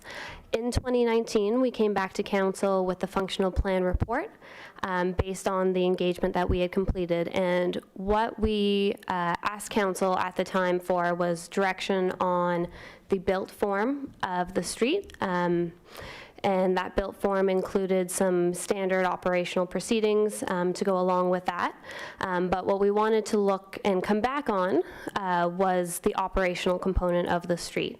What we had heard through engagement was that the general public was really excited about a transit-only option. However, we did also hear from the business community, as well as some residents in the immediate area, some concerns around what a transit-only street would mean for the area and what were those impacts. So at the time, we decided to proceed with the built form. We got council's direction. We have moved ahead through detailed design and into construction. And council directed us at that time to collect data during construction, recognizing that Spring Garden Garden Road closed from South Park down to Queen Street was going to create a very similar scenario to a transit-only in terms of vehicle patterns. So collect the data, see what happened in the area, see what those impacts were, and then come back to council to have a discussion on whether a transit-only pilot was appropriate. So that's what we've done. That's what we're here to talk to you folks here today, is kind of go through that data and understand a little bit better what transit-only would mean. So in terms of the pilot itself, before we get too deep into some of the details, what we're looking at proposing in pilot form is a daytime transit corridor. Daytime would be 7 a.m. to 8 p.m., so vehicles would be permitted back on the street after 8 p.m. Over evening and then until 7 a.m. in the morning. And these restrictions would be in place Monday to Sunday, so 7 days a week. What you can see in the graph here is kind of the blue lanes would highlight transit only. As was mentioned, Brenton Street is being considered for northbound travel, which would require a left turn off of Brenton Street onto Spring Garden Road and then out through the South Park Street intersection. The reason that is proposed is we believe it'll be easier to enforce rather than allowing people to turn onto Spring Garden Road thinking they can continue down the entire corridor but being forced off at Brenton. This way we only have the local traffic traveling on Brenton that we then have to direct off of the street and out through the intersection. Also to be considered as part of this discussion are the changes that were made last year in preparation of construction, which are the changes to the side streets. We converted those to be one-way northbound on Dresden, one-way southbound on Birmingham Street. This was done to allow for both curb sides to be used for more parking and loading, recognizing that all loading, or almost all loading, has been removed from Spring Garden Road as part of the construction. We have also added a signal at Dresden and Sackville, which will further help circulation in the area. And then lastly, also considered as all of this is changes to Clyde Street. We have made Clyde Street from Queen to Brenton Street is now two-way. The portion between Brenton Street and South Park Street will become two-way once the current construction encroachment that's in place there is removed. So then two-way along Clyde Street will further help circulation in the area, making sure that everyone can get where they need to. And as part of this project, access and circulation has been reviewed to make sure that we aren't blocking any parkades or making any access unachievable. So during construction, we calculated the data. Buses were being rerouted from Spring Garden Road down Queen Street, along Moore Street, back up South Park Street, and then again along Spring Garden Road. Today, there are about 380 buses that travel per direction. What we've considered in our analysis is the future state based on approved plans so we've included the Moving Forward Together plan and the bus rapid strategy as if they were fully built out. So what that sees is about 5 additional buses per day, 5 additional buses on the peak hours that we would see in kind of that future state. So in our long-term modeling, that's what we've considered. And what that means is about 1 bus every 45 seconds at the busiest time, but then only 2 buses, 1 bus every 2 minutes on the weekend. So you start to get a significant gap in vehicles in that scenario. Also, as part of our modeling, we looked at the surrounding area and collected data. With COVID, what we're seeing is a reduction in vehicle volumes from what we collected in 2019. So on average, we're seeing about a 25% reduction in vehicle volumes. This has also been considered in our modeling, and I'll talk about that a bit more. One thing that's interesting to note, because this data was collected while the Spring Garden Road was closed, we are seeing some corridors have an increase in traffic volume. So you can see Queen Street, there's been some increases there, University and South Park as well. And what that starts to look at is what are some of those changes in drivers' behavior that's happening due to those closures, and how are people rerouting? And what we're seeing is along the lines of what we expected, that people are making these decisions ahead of the immediate intersections and changing how they're moving around the area to get where they need to go. So to start off, one of the things we looked at were speeds in the area. We collected data throughout the entire neighborhood. The areas highlighted in blue were where we had our data counts.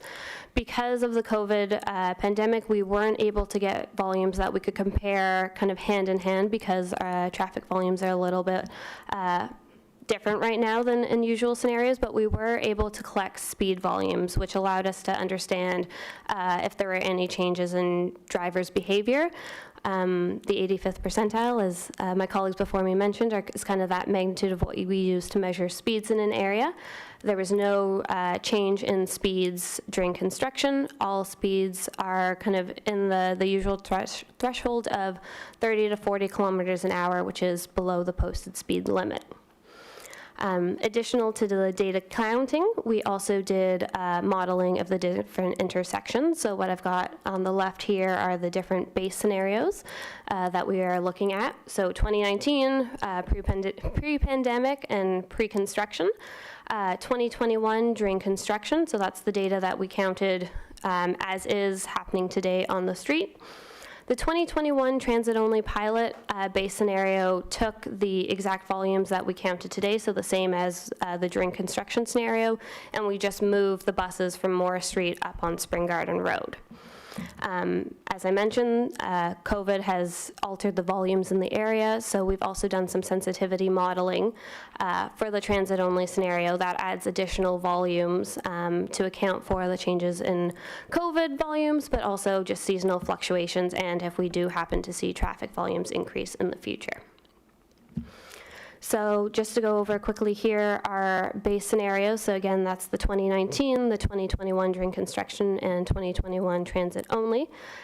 This graphic here shows each intersection. So South Park and Sackville, for example, each square is an intersection. Our level of service standard is intersections performing at an E. And so what we're seeing here in all of our base scenarios, that every intersection is performing way above what we need them to perform at. So that's great to see. And then here we have the charts for the sensitivity analysis that we've completed. So again, we took that 2021 transit-only scenario, so all the data we collected this summer with the buses moved up from Morris Street onto Spring Garden Road, and then we added additional volume. So we added 10% traffic volumes, 20%, 30%, 40%, 50% traffic volumes to see how the intersections performed in these different scenarios. At the AM, all the intersections are performing extremely well. No issues arise. The PM peak, we start to see some concerns around the Brunswick and Spring Garden Road intersection at that 20-30%. So again, just a reminder that what we're seeing in our data was 25% lower than in the normal times. So that intersection at Spring Garden Road and Brunswick is stop controlled with an extremely high amount of pedestrian volumes crossing. So it's something that we see has some issues with its performance regularly just due to the high volumes in the area. So the F that we see there isn't necessarily all related to the transit-only scenario, but more to that stop controlled in the pedestrian volumes. And then when we get to that 50% scenario, we start to see Sackville and South Park Street have some issues, as well as Morris and Queen Street. So at that time, if we were to see that increase in traffic volumes, intersection upgrades would be needed to make sure that those intersections could handle the capacity. I think it's worthwhile noting that both the IMP and the regional plan talk about reducing traffic volumes by improving transit amenities and AT. So kind of in line with the goals, the hope would be that we weren't seeing traffic volumes increase to these magnitudes in any scenario. As Sue mentioned, we have been working with them over the last few years. They've been an incredible partner to us through the detailed design of this project and the summer through construction. Once we had collected the data this summer, we met with the Spring Garden Business Association and their team to talk through what that data was, a very similar presentation today, and provided them with an FAQ on what we were looking at proposing, why, what was some of this data so that they could circulate it to their businesses. As Sue mentioned, this is one of the slides from their survey feedback. The business community is split on kind of their support for the idea of a transit-only pilot at this time. So that's kind of a summary of all of the data today. I'm going to spend a little bit of time talking through what it would mean to implement a transit-only pilot if this is the direction that council wishes to proceed. The first thing to consider is timing of implementation. What we're recommending is that a transit-only pilot is implemented immediately after following construction. So the construction fences come up, we follow through with new signage. And the reason we're recommending this is we have a unique opportunity where vehicle behavior has had to adjust to the street being closed, and that scenario will be the same as it is with transit only. So this is kind of a one-time opportunity to have those travel behaviors already adjusted and to proceed in kind of a status quo in that way. We are recommending that the pilot is in place for a full calendar year. The reasons we are recommending this is so that we can understand all the impacts as well as the benefits that are gained through the different seasons. Obviously, how this operates in the winter is going to be a bit different than how it operates in the summer. And then lastly, as I mentioned, we're looking at a 7 a.m. to 8 p.m. Transit-only pilot, so during the day. This allows us to improve the reliability of transit. So again, this is not transit vehicles speeding down the street, but it keeps buses from being delayed, so it improves the waiting times for passengers, and our buses show up on time when they're supposed to in this area. So again, that reliability is what we're looking for here in regards to transit. And then, but then in the evening time, we allow for general traffic to come back on the street when we're seeing that transit volumes are lower, vehicle volumes are lower, and it has the additional benefit of adding additional eyes on the street, especially when transit stops running later at night. This is just a quick little diagram that shows the vehicle volumes between Dresden Road and Spring Garden Road. The gray bars are what we're recommending would be the daytime transit area. So you see we're capturing those highest peaks of the vehicle volumes. As we've discussed, Brenton Street is a little bit of an anomaly when we look at the area. It doesn't cross Spring Garden Road the way the other side streets do. We are recommending that the street be converted rather than the southbound as it was before construction. Also of note, Brenton Street's been primarily closed to only local traffic since about June during the construction. But we'd suggest reopening it as northbound. As I mentioned, we think this will be a little bit easier to enforce and also communicate to residents, so you're only dealing with the local traffic having to exit rather than allowing people to drive down Spring Garden Road and having them assume that they can continue down the corridor. Again, just in summary here, I think important to note that the access and circulation is one of the key trade-offs here, and we think that through the conversion of the one-way streets, we're able to make sure that access is maintained and gain those benefits for the area. Regulatory approval and signage is another big one. As it's noted in the recommendation, the traffic authority has the ultimate approval. We've consulted with them and they are on board if council wishes to proceed in this direction. With that direction, we will develop a signage plan. We've been talking to our colleagues already so that if we are directed to proceed, that we have things ready so that we can follow the removal of construction.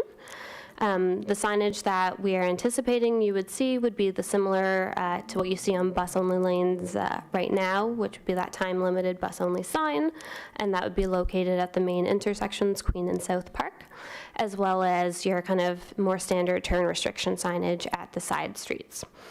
No pavement markings would be added as this is only a daytime transit-only pilot and would not be enforced 24/7. We've also been in discussion with our colleagues around a communication and education plan. A transit-only street is a new concept for Halifax, so education and communication is extremely important to support both the signage as well as our enforcement efforts. A communications plan is being developed to help improve awareness of drivers and the residents in the area. And some of the tactics we've discussed is banners in the area, postcards that could be handed out, as well as our more common digital, radio, that sort of thing. Again, enforcement is going to be a crucial one for this.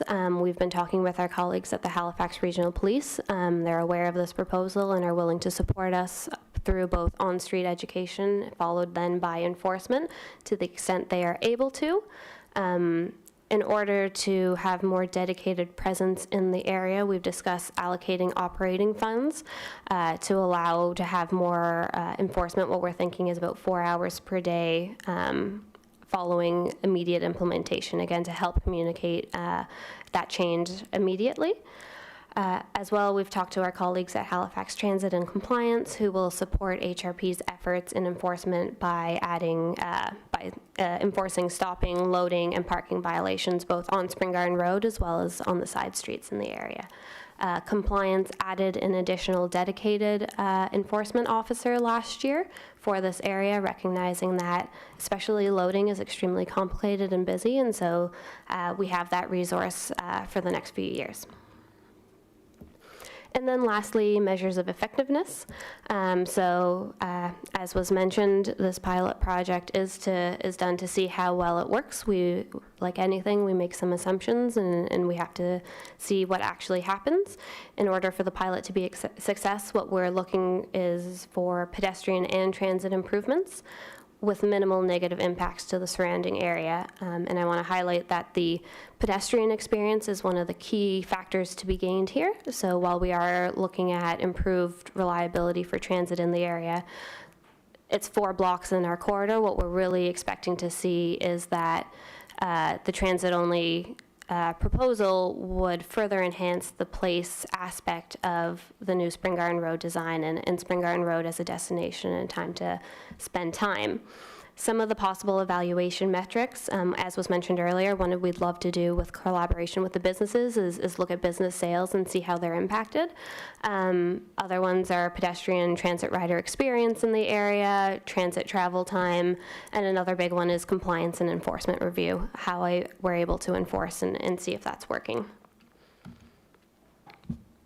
So just quickly in summary, what we're recommending or proposing is a pilot between South Park and Queen Street along Spring Garden Road. Trade-offs are access and circulation, and to be gained are transit reliability and pedestrian experience. Actually, just before we go up, one thing that I think is important to kind of recognize in the new scenario, as I mentioned earlier, all but one loading space has been removed from Spring Garden Road. So I've got it here highlighted in purple on the main street. That would be the one loading bay that would remain. It's been designed so that it's flush with the sidewalk, so under a transit-only scenario, it would become additional pedestrian space, and then in the evening, it would open up to be a loading space again. In green, there is the Accessibus stop. That would still remain, and that would be fed through the area. All other loading has been removed from the area, so in the new future scenario, there will be no stopping along Spring Garden Road.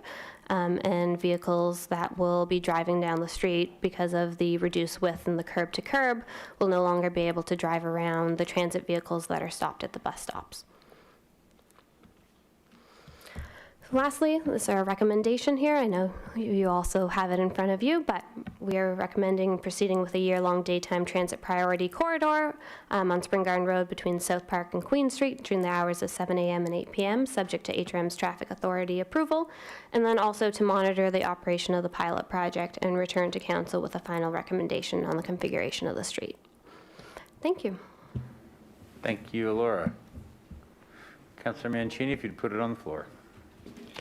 Certainly, Mr. Chair. Put the following motion on the floor, that the Transportation Standing Committee recommend that the Halifax Regional Council direct the Chief Administrative Officer to, 1, proceed with a year-long daytime transit priority corridor pilot project on Spring Garden Road between South Park Street and Queen Street during the hours of 7 a.m.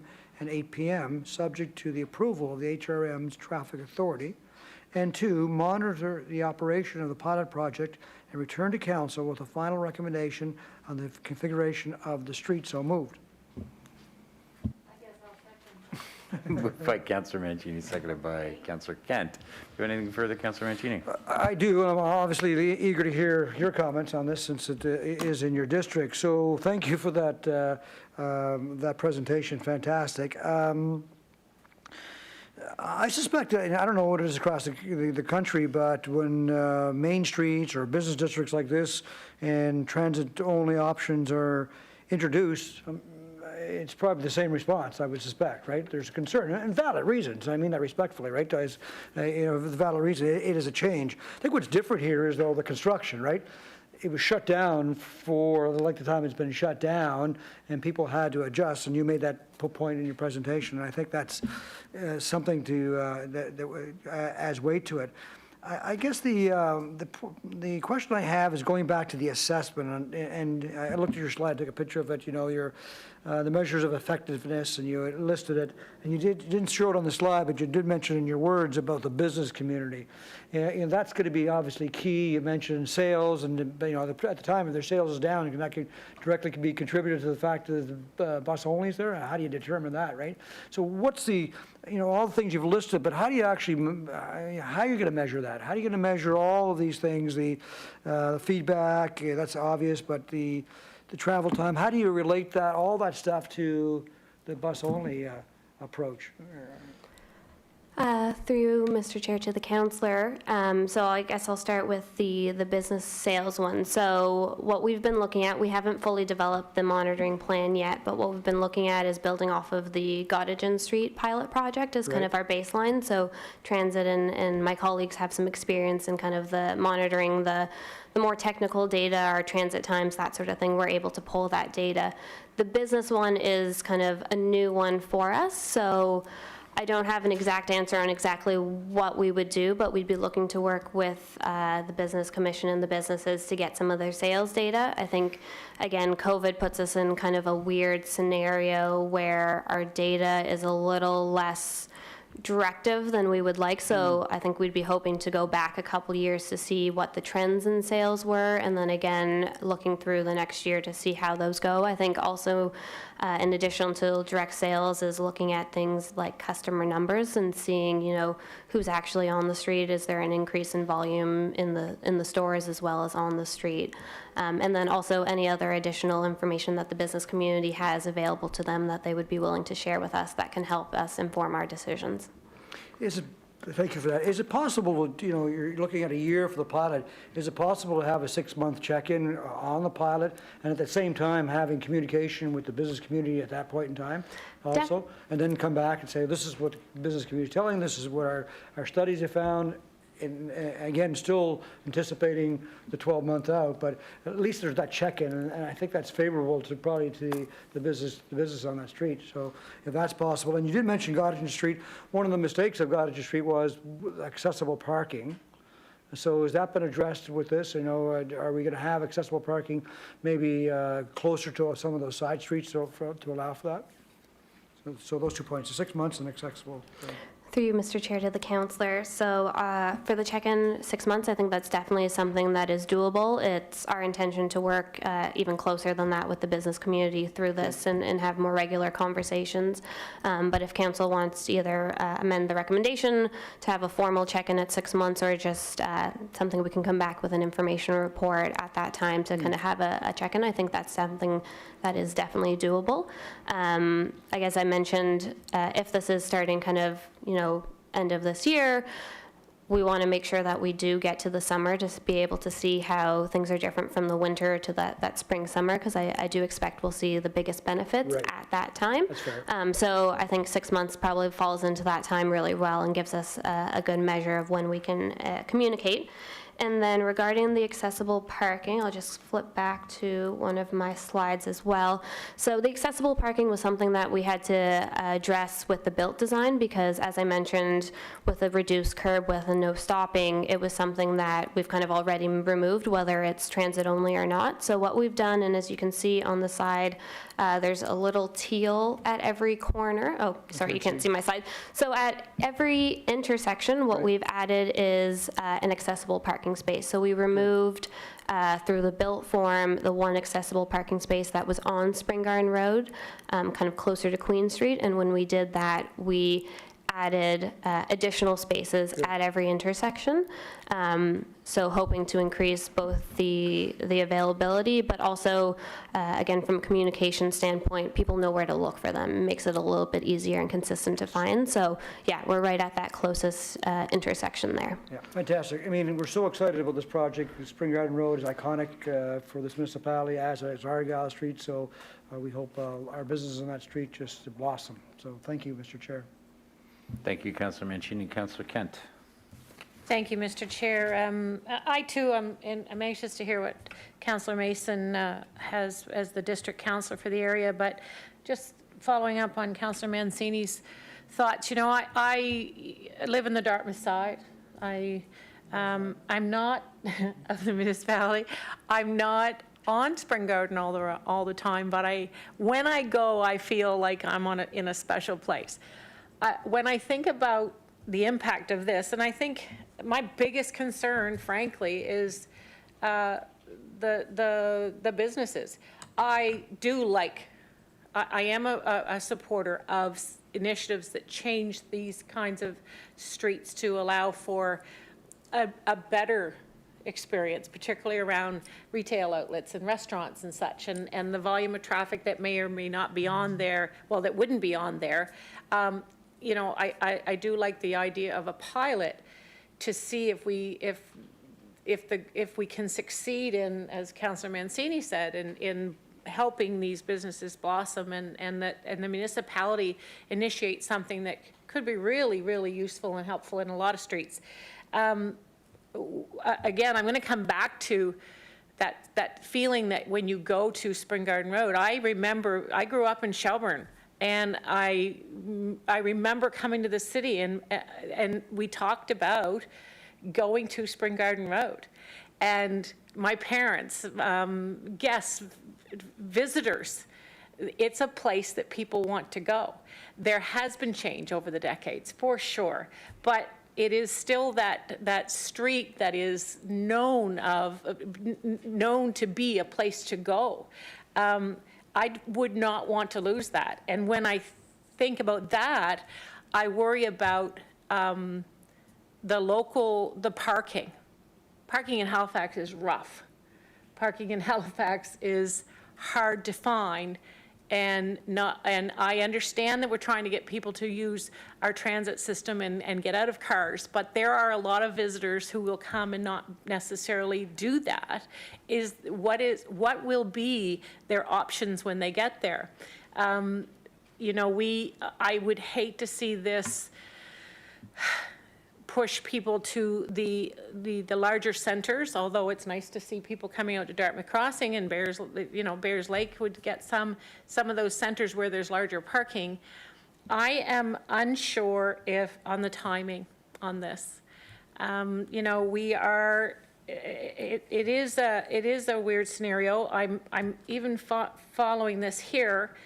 Brenton Street, that's just I think that's a confusion that is not just going to affect the folks that live on that street, because those people that are coming into the municipality and are not aware of this change are going to try to find their way up through there. And I think it was former Councillor Utek that said that, you know, people are going to see people driving down there, and they're going to want to turn. I have concerns about that. I'm just thinking about the loading and deliveries. You know, I'd like to hear from you perhaps on how you expect that these businesses and office spaces and such will manage deliveries, manage that scenario, because that one loading space, I'm not sure how everyone else is going to do it. Again, is this the right time? The construction just happened. COVID, a pandemic, shutdown. There's a lot of recovery that has to happen, and I'm not sure is this the right time to do that to that street? I heard from Sue that, you know, they are in favor of a pilot and timing is a concern. I get that. I really do. I really like the idea of a 6-month check-in. Have a question to you, Mr. Chair, just so I understand that, like, I support the basic initiative of this. If we didn't, if we don't have, if there's a tie here, you break the tie? We all get to vote, okay. So it's going to, you know, like, if it ends up, if it failed here, would it not go to council at all? Okay. I do want to see it go to council. I am on the fence. I would consider voting for it to get it to council, but I'm not sure I need to. But, and it's not because I disagree with the intent of it, and it's not because I disagree with all of the detail on it. I am just, I'm concerned around the timing on it. And You're a time counselor. okay, that's good. I'm done. Thank you. I will speak from here. 2017, I had the pleasure of going to Edinburgh, Scotland, and walking down Princes Street and going, oh, this is cool. So here's a street that's would have been 4 or 5 lanes wide and was the main driving street in Newtown, has the Primark and the Marks and Spencers and all that stuff on it. And it's probably it's over a kilometer long, and no cars, taxis and buses only. And it was awesome. And I thought, oh, wow, I wonder if we could ever do that. No, and here we are. And so I'm inclined to support this. On the parking question, every new building that's been built has public parking under it. So there's actually hundreds and hundreds and hundreds of more spots, going back to planning from when Ms. Utek was a councillor. So I feel like our challenge there is that we have the parking strategy to bring forward planning to have better signage in the streets, and possibly responsive signage that says this is how many stalls are there. I think that's years away, but we need to make that happen, and it's something that we've been talking about. You know, I'm glad to hear the evaluation would include impacts of customers and sales. I think that answers one of the questions we heard from the Business Commission. I think it's important to have that customer data metric in there. Another issue there was for the events 4 times a year, and so I will say to Ms. Utek that I will bring that back either at the next council meeting or a subsequent meeting, and I think that's something that can be explored. We're certainly doing, like, Paul doesn't pay any money to close Argyle, I guess is what I would say to you, and so fair's fair, right? So we can talk about that. The questions I have for staff are, so one of the things we heard from the Business Commission is, can it be terminated in advance of a year? I like the idea of 6 months, but you're going to have to make a motion. I can't do that from here as chair to do that if it's required, which I think I heard Laura says it is. I want a confirmation loud and clear. Will this impact on-time schedule adherence for transit, right? I mean, that seems to be, I recognize this is mostly for the pedestrian environment, and I've seen how great that can be, and that's why I do support this going forward to council, and we'll support it at council. Condo access from Birmingham has been the actual biggest resident complaint that I've gotten, so I'm wondering if there are any thoughts on that. None of us, I think, anticipated that to be quite what it has been, with the pedestrians interfering with cars going southbound on Birmingham coming out of Virtue and Artillery Place. And so you know, is there a plan to deal with that if it doesn't get better? I think that actually transit priority will make it easier for them to get out, but you know, God help us, I don't want to have to go back and signalize that right after all this other work was done. The biggest issue in terms of meeting adherence, getting to an F, was Brunswick Spring Garden Road. Is that anticipated that would get signal control, especially with the Brunswick Rainy sidewalk project coming? That's that's on my top 5 of intersections I get complaints about from pedestrians almost getting hit or feeling threatened by cars and whatnot, because people force the left and don't, you know, they try and intimidate the pedestrians out of their way on a busy sunny day. And so I'm wondering if that's something that's coming down the road. And then the final question that we had that was in there was on skip the dishes and that kind of thing. Are other cities doing dedicated loading zones for that? That's just for that kind of thing? Are we even legally allowed to do that? Do we have adequate loading zones in the side streets? We have already we've poured all the concrete to take away all the loading zones on Spring Garden Road. So that ship has sailed, except for the one in front of the Lawtons. You know, what kind of side street support can there be for that? And is there dedicated support? But on the balance, assuming it can be terminated and assuming this has a positive impact on transit, I support this, and I think that we should put it forward to council. So I'll turn it over to staff for questions. Thank you. Yeah. I didn't really get an answer on my loading question. You just alluded to it, but I didn't get an answer. So if I could have staff. So if you could clarify include that what in there, loading, too. even How- after. How will the businesses Yeah. manage the loading? Thank you. So through you, Mr. Chair, to the counselor, I wrote down all your questions, so I'm going to go back and address yours and then jump to yours, Mr. Chair, if that's all right. Did I jump in before you even got a chance to answer, Becky? Oh, sorry, everybody. It's Just been a too long excited. day. It's been a long day. So the first question was around options for parking, which Mr. Chair did talk to a bit. So there is a significant amount of underground parking in the area, and we've been seeing a decent amount of uptake on that. As I mentioned, we also, the big thing around the side streets becoming one-way was to increase the curbside availability there, so parking and loading in those spaces. And one of the new things we've been able to do with the new meters is sign it so that closest to the intersections, the spaces are loading until 11 a.m. and then they convert to parking. So that allows us to have a little bit more flexibility and create loading spaces when we need them the most and parking spaces when we need them the most. So we've been able to increase a little bit of parking on the side streets, on street, as well as the uptake in the area.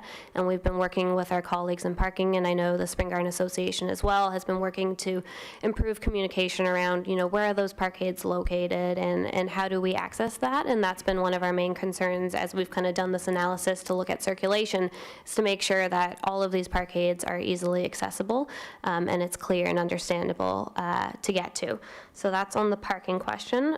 Your concerns on Brenton Street, that's something that we can look at. Our recommendation, what we think is easiest to enforce is northbound, but it is also completely possible to implement this transit-only pilot, leaving it southbound. So again, we'll have to deal with the issue of people driving on Spring Garden Road and then having to kind of force them off at Brenton Street. But the transit-only pilot can proceed in either way with Brenton northbound or southbound. Loading, how they're managing. So this was something kind of we learned a bit from Argyle Street, and then construction has been another opportunity. We've been working really closely and communicating with the businesses even before construction on what loading would be. We talked a lot today about how construction was a trial for the traffic patterns, but it was also a trial for the new loading standard. So businesses have had to load from the side streets through construction, and we worked with some businesses who had concerns at the beginning. We sat down with them and the contractor to figure out exactly how loading was going to happen to make sure that that was possible. We've been seeing great success loading in side streets. They come through and they wheel through. I would argue that construction is probably a harder scenario to load in than what will be at the end, where we'll have really nice wide sidewalks that are flat and level service. It'll be scenarios similar to what we actually see in most malls, where loading vehicles have that loading bay, they come through and things are dollied through to the actual businesses. So in terms of how businesses are managing, they will manage the same way they are now through construction. And from what we've heard, and I'm sure Sue's got even more knowledge on that, it seems to be working relatively well in terms of getting those vehicles in. And then, Mr. Chair, your question, so can it be terminated? Absolutely. In terms of exactly what that trigger point, I wouldn't have an answer on that today. I think we have to look and see if it's creating dangerous scenarios or extremely significant backing up issues, that sort of thing, that we think is unmanageable. So that would be a call that the traffic authority would be able to make, so we wouldn't have to come back to council to get that. We'd be able to just terminate it. Signage would get switched and it would just go back to normal. So that's definitely something we can do and we'll be monitoring for. Will it impact transit timing? So yes, we do intend to see a benefit to transit from this. As I mentioned, it's the transit reliability. So the issue we see right now, Spring Garden Road, kind of in the downtown, buses get stuck behind the cars. They're not showing up on time. This way, transit will be able to kind of get out of that flow. They'll be able to go when they need to go. And so we will see an improvement to transit timing. What we won't see is additional speeding because of transit, especially considering the shortness of these 4 blocks and the bus stops that are located within it. But we will see an improvement to transit because of this. We've just really spoken about the pedestrian improvements because we think that's the biggest component to be gained in this area. So the signal at Brunswick and Rainey, I'm not sure if it's included as part of the plans, but we are doing a functional plan on Brunswick Rainey at the moment.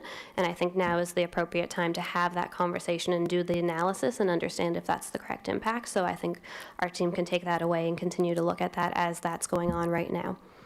And then the skip the dishes, this is something we've talked to the business community about. I have talked to my parking colleagues, and they're actually working on it right now. So again, this is something that we think is a good idea, whether it's transit only or not, and we're looking to move forward with. So the ability to have kind of a really short-term loading zone that would be focused on those Uber Eats skip the dishes, because we know, especially in the area kind of closest to South Park Street, we're seeing an extremely high demand for that. And the condo access from Birmingham?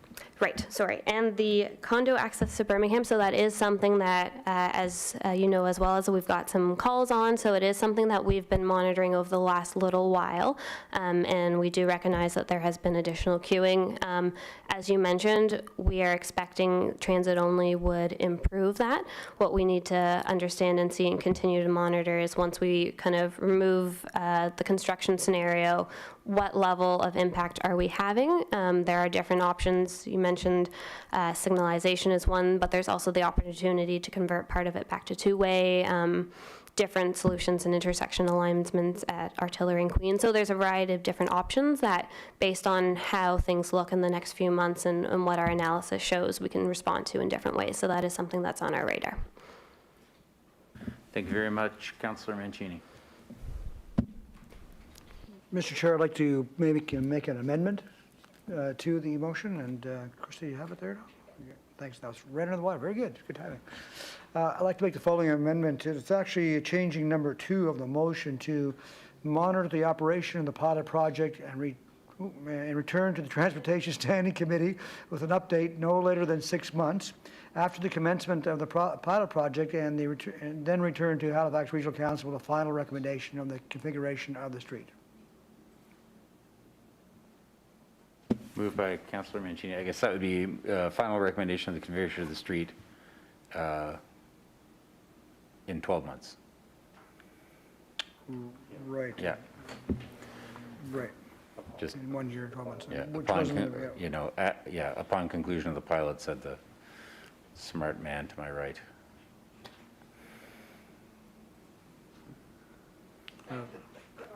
Thanks. Second by Councillor Kent.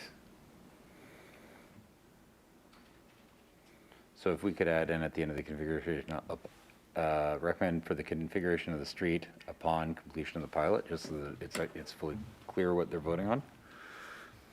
I don't see anybody to the right of Collins.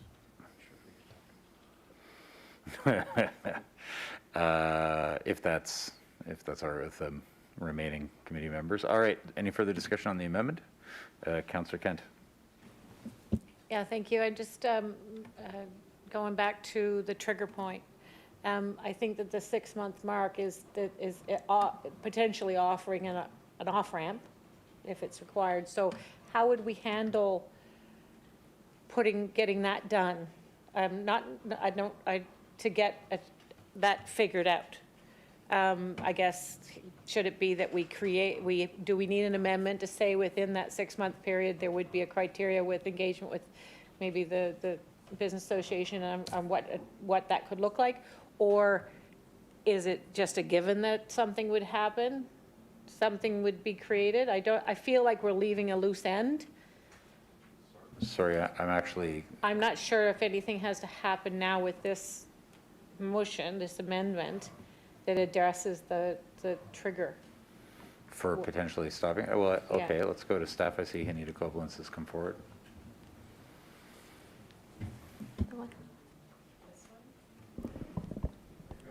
Good afternoon, Chair and members of the Transportation Standing Committee. Anita Koblenz, Principal Planner, Transportation Planning, Streetscaping. Just trying to make sure we understand the friendly amendment that's potentially on the floor here. If we understand it correctly, you're suggesting we come back with a check-in with some updates on monitoring at the 6-month mark, not the 1-year mark. Just wanted to make sure council was aware that That would result in only having about 3 to 4 months worth of data because of the time that it would take to process that information and do the reporting process to get the report back to council. So just a little heads up there and a little concern that we wouldn't have that full suite of, the seasonality, especially the summer months that Alora suggested would be, and we feel would be very valuable. Councillor Mancini. Thank you. So that's a good point. So when is the project to be completed? What date? As of today, we're seeing that. Well, the street should reopen to traffic early in the new year. So January, February, March, April, May, June, yeah. So obviously we need, and then so you're looking at December having the project report coming back, or would it be in the following year by the time you get it done, to be fair? No, I think we'd like to return in December in 2022, late 2022. But, so that's a good point. So maybe, we can would have the check in summer, the winter. at least get, even at August to check in at that point in time. It gives us at least some of the summer months. Does that give us anything? I don't know. I just want to give the opportunity for that business community to say, hey, this is working fine, great, a couple of tweaks, good, or, you know what, it's going off the rails, we got to stop before it gets any worse. I'm not suggesting we should have an off-ramp because I think it'll work well, but that'll be up to this committee and then maybe council to decide if we have that off-ramp. So if I can, I think the intention is to get a check-in with the first 6 months of data. Right. And then and then if nothing is, we don't like anything, everything's fine, then Absolutely. we would get the report at 12 months. We would still intend to get the report at 12 months. It's less formal than the full Right. report. That's right. So there's an opportunity for that feedback through presentations and letters. So is 6 months the right amount of time, do you think? Well, I mean, the staff feel it's a year, but we're asking for more, so. Yeah. So does that meet our requirements? An update with the first 6 months of data after commencement of the pilot project and return to Halifax Regional Council with the final recommendation of the configuration of the street upon completion of the pilot project? For Does me, that I think provide 6 months clarity? is fine, Mr. Chair. It gives us that just simple check-in. Does that provide clarity to staff? Understanding not all the. Your mic's still on, Hanita, you can just go ahead. Sure. Yes, through you, Mr. Chair, to the councillor, we'll certainly do our best. We Thank serve you. at your pleasure. We all know what that means. Sorry, Anita. All right, everybody good? Any further discussion on the amendment that is on the floor? Moved by Councillor Mancini, seconded by Councillor Kent. No, we'll move to a vote on the amendment. You're good with the way that it reads now? Yes, yes. Everybody's had a look at their screen. All those in favor? Opposed? Carries. We're back on the main motion. Any further discussion on the motion as amended? Seeing none, we'll move to a vote. All those in favor? Opposed? Send it to council. All those in favor was unanimous. Thank you. That passes. Good work, everybody. So next on the agenda, 12.1. Thank you, staff, for all that work. We'll move to 12.1.3, Transportation Standing Committee meeting schedule. Moved by Councillor Mancini moves that we adopt the Transportation Standing Committee approved or proposed 2020 meeting schedule. Seconded by Councillor Kent. Any further discussion on the schedule? Seeing none, we'll move to vote. All those in favor? Opposed? Carries. 12.2, Active Transportation Advisory Committee. There is no report from them, and there are no motions from members of the Transportation Standing Committee. There are no other motions under Section 13. There's no in camera. There are no added items. Are there any notices of motion from the committee? Seeing none, we've already done public participation at the start of the meeting. So the date of the next meeting is December 9th, 2021 at 1 p.m. And I'll look for a motion to adjourn. Adjourned by Councillor Kent. Thank you very much, everybody. Thank you, staff.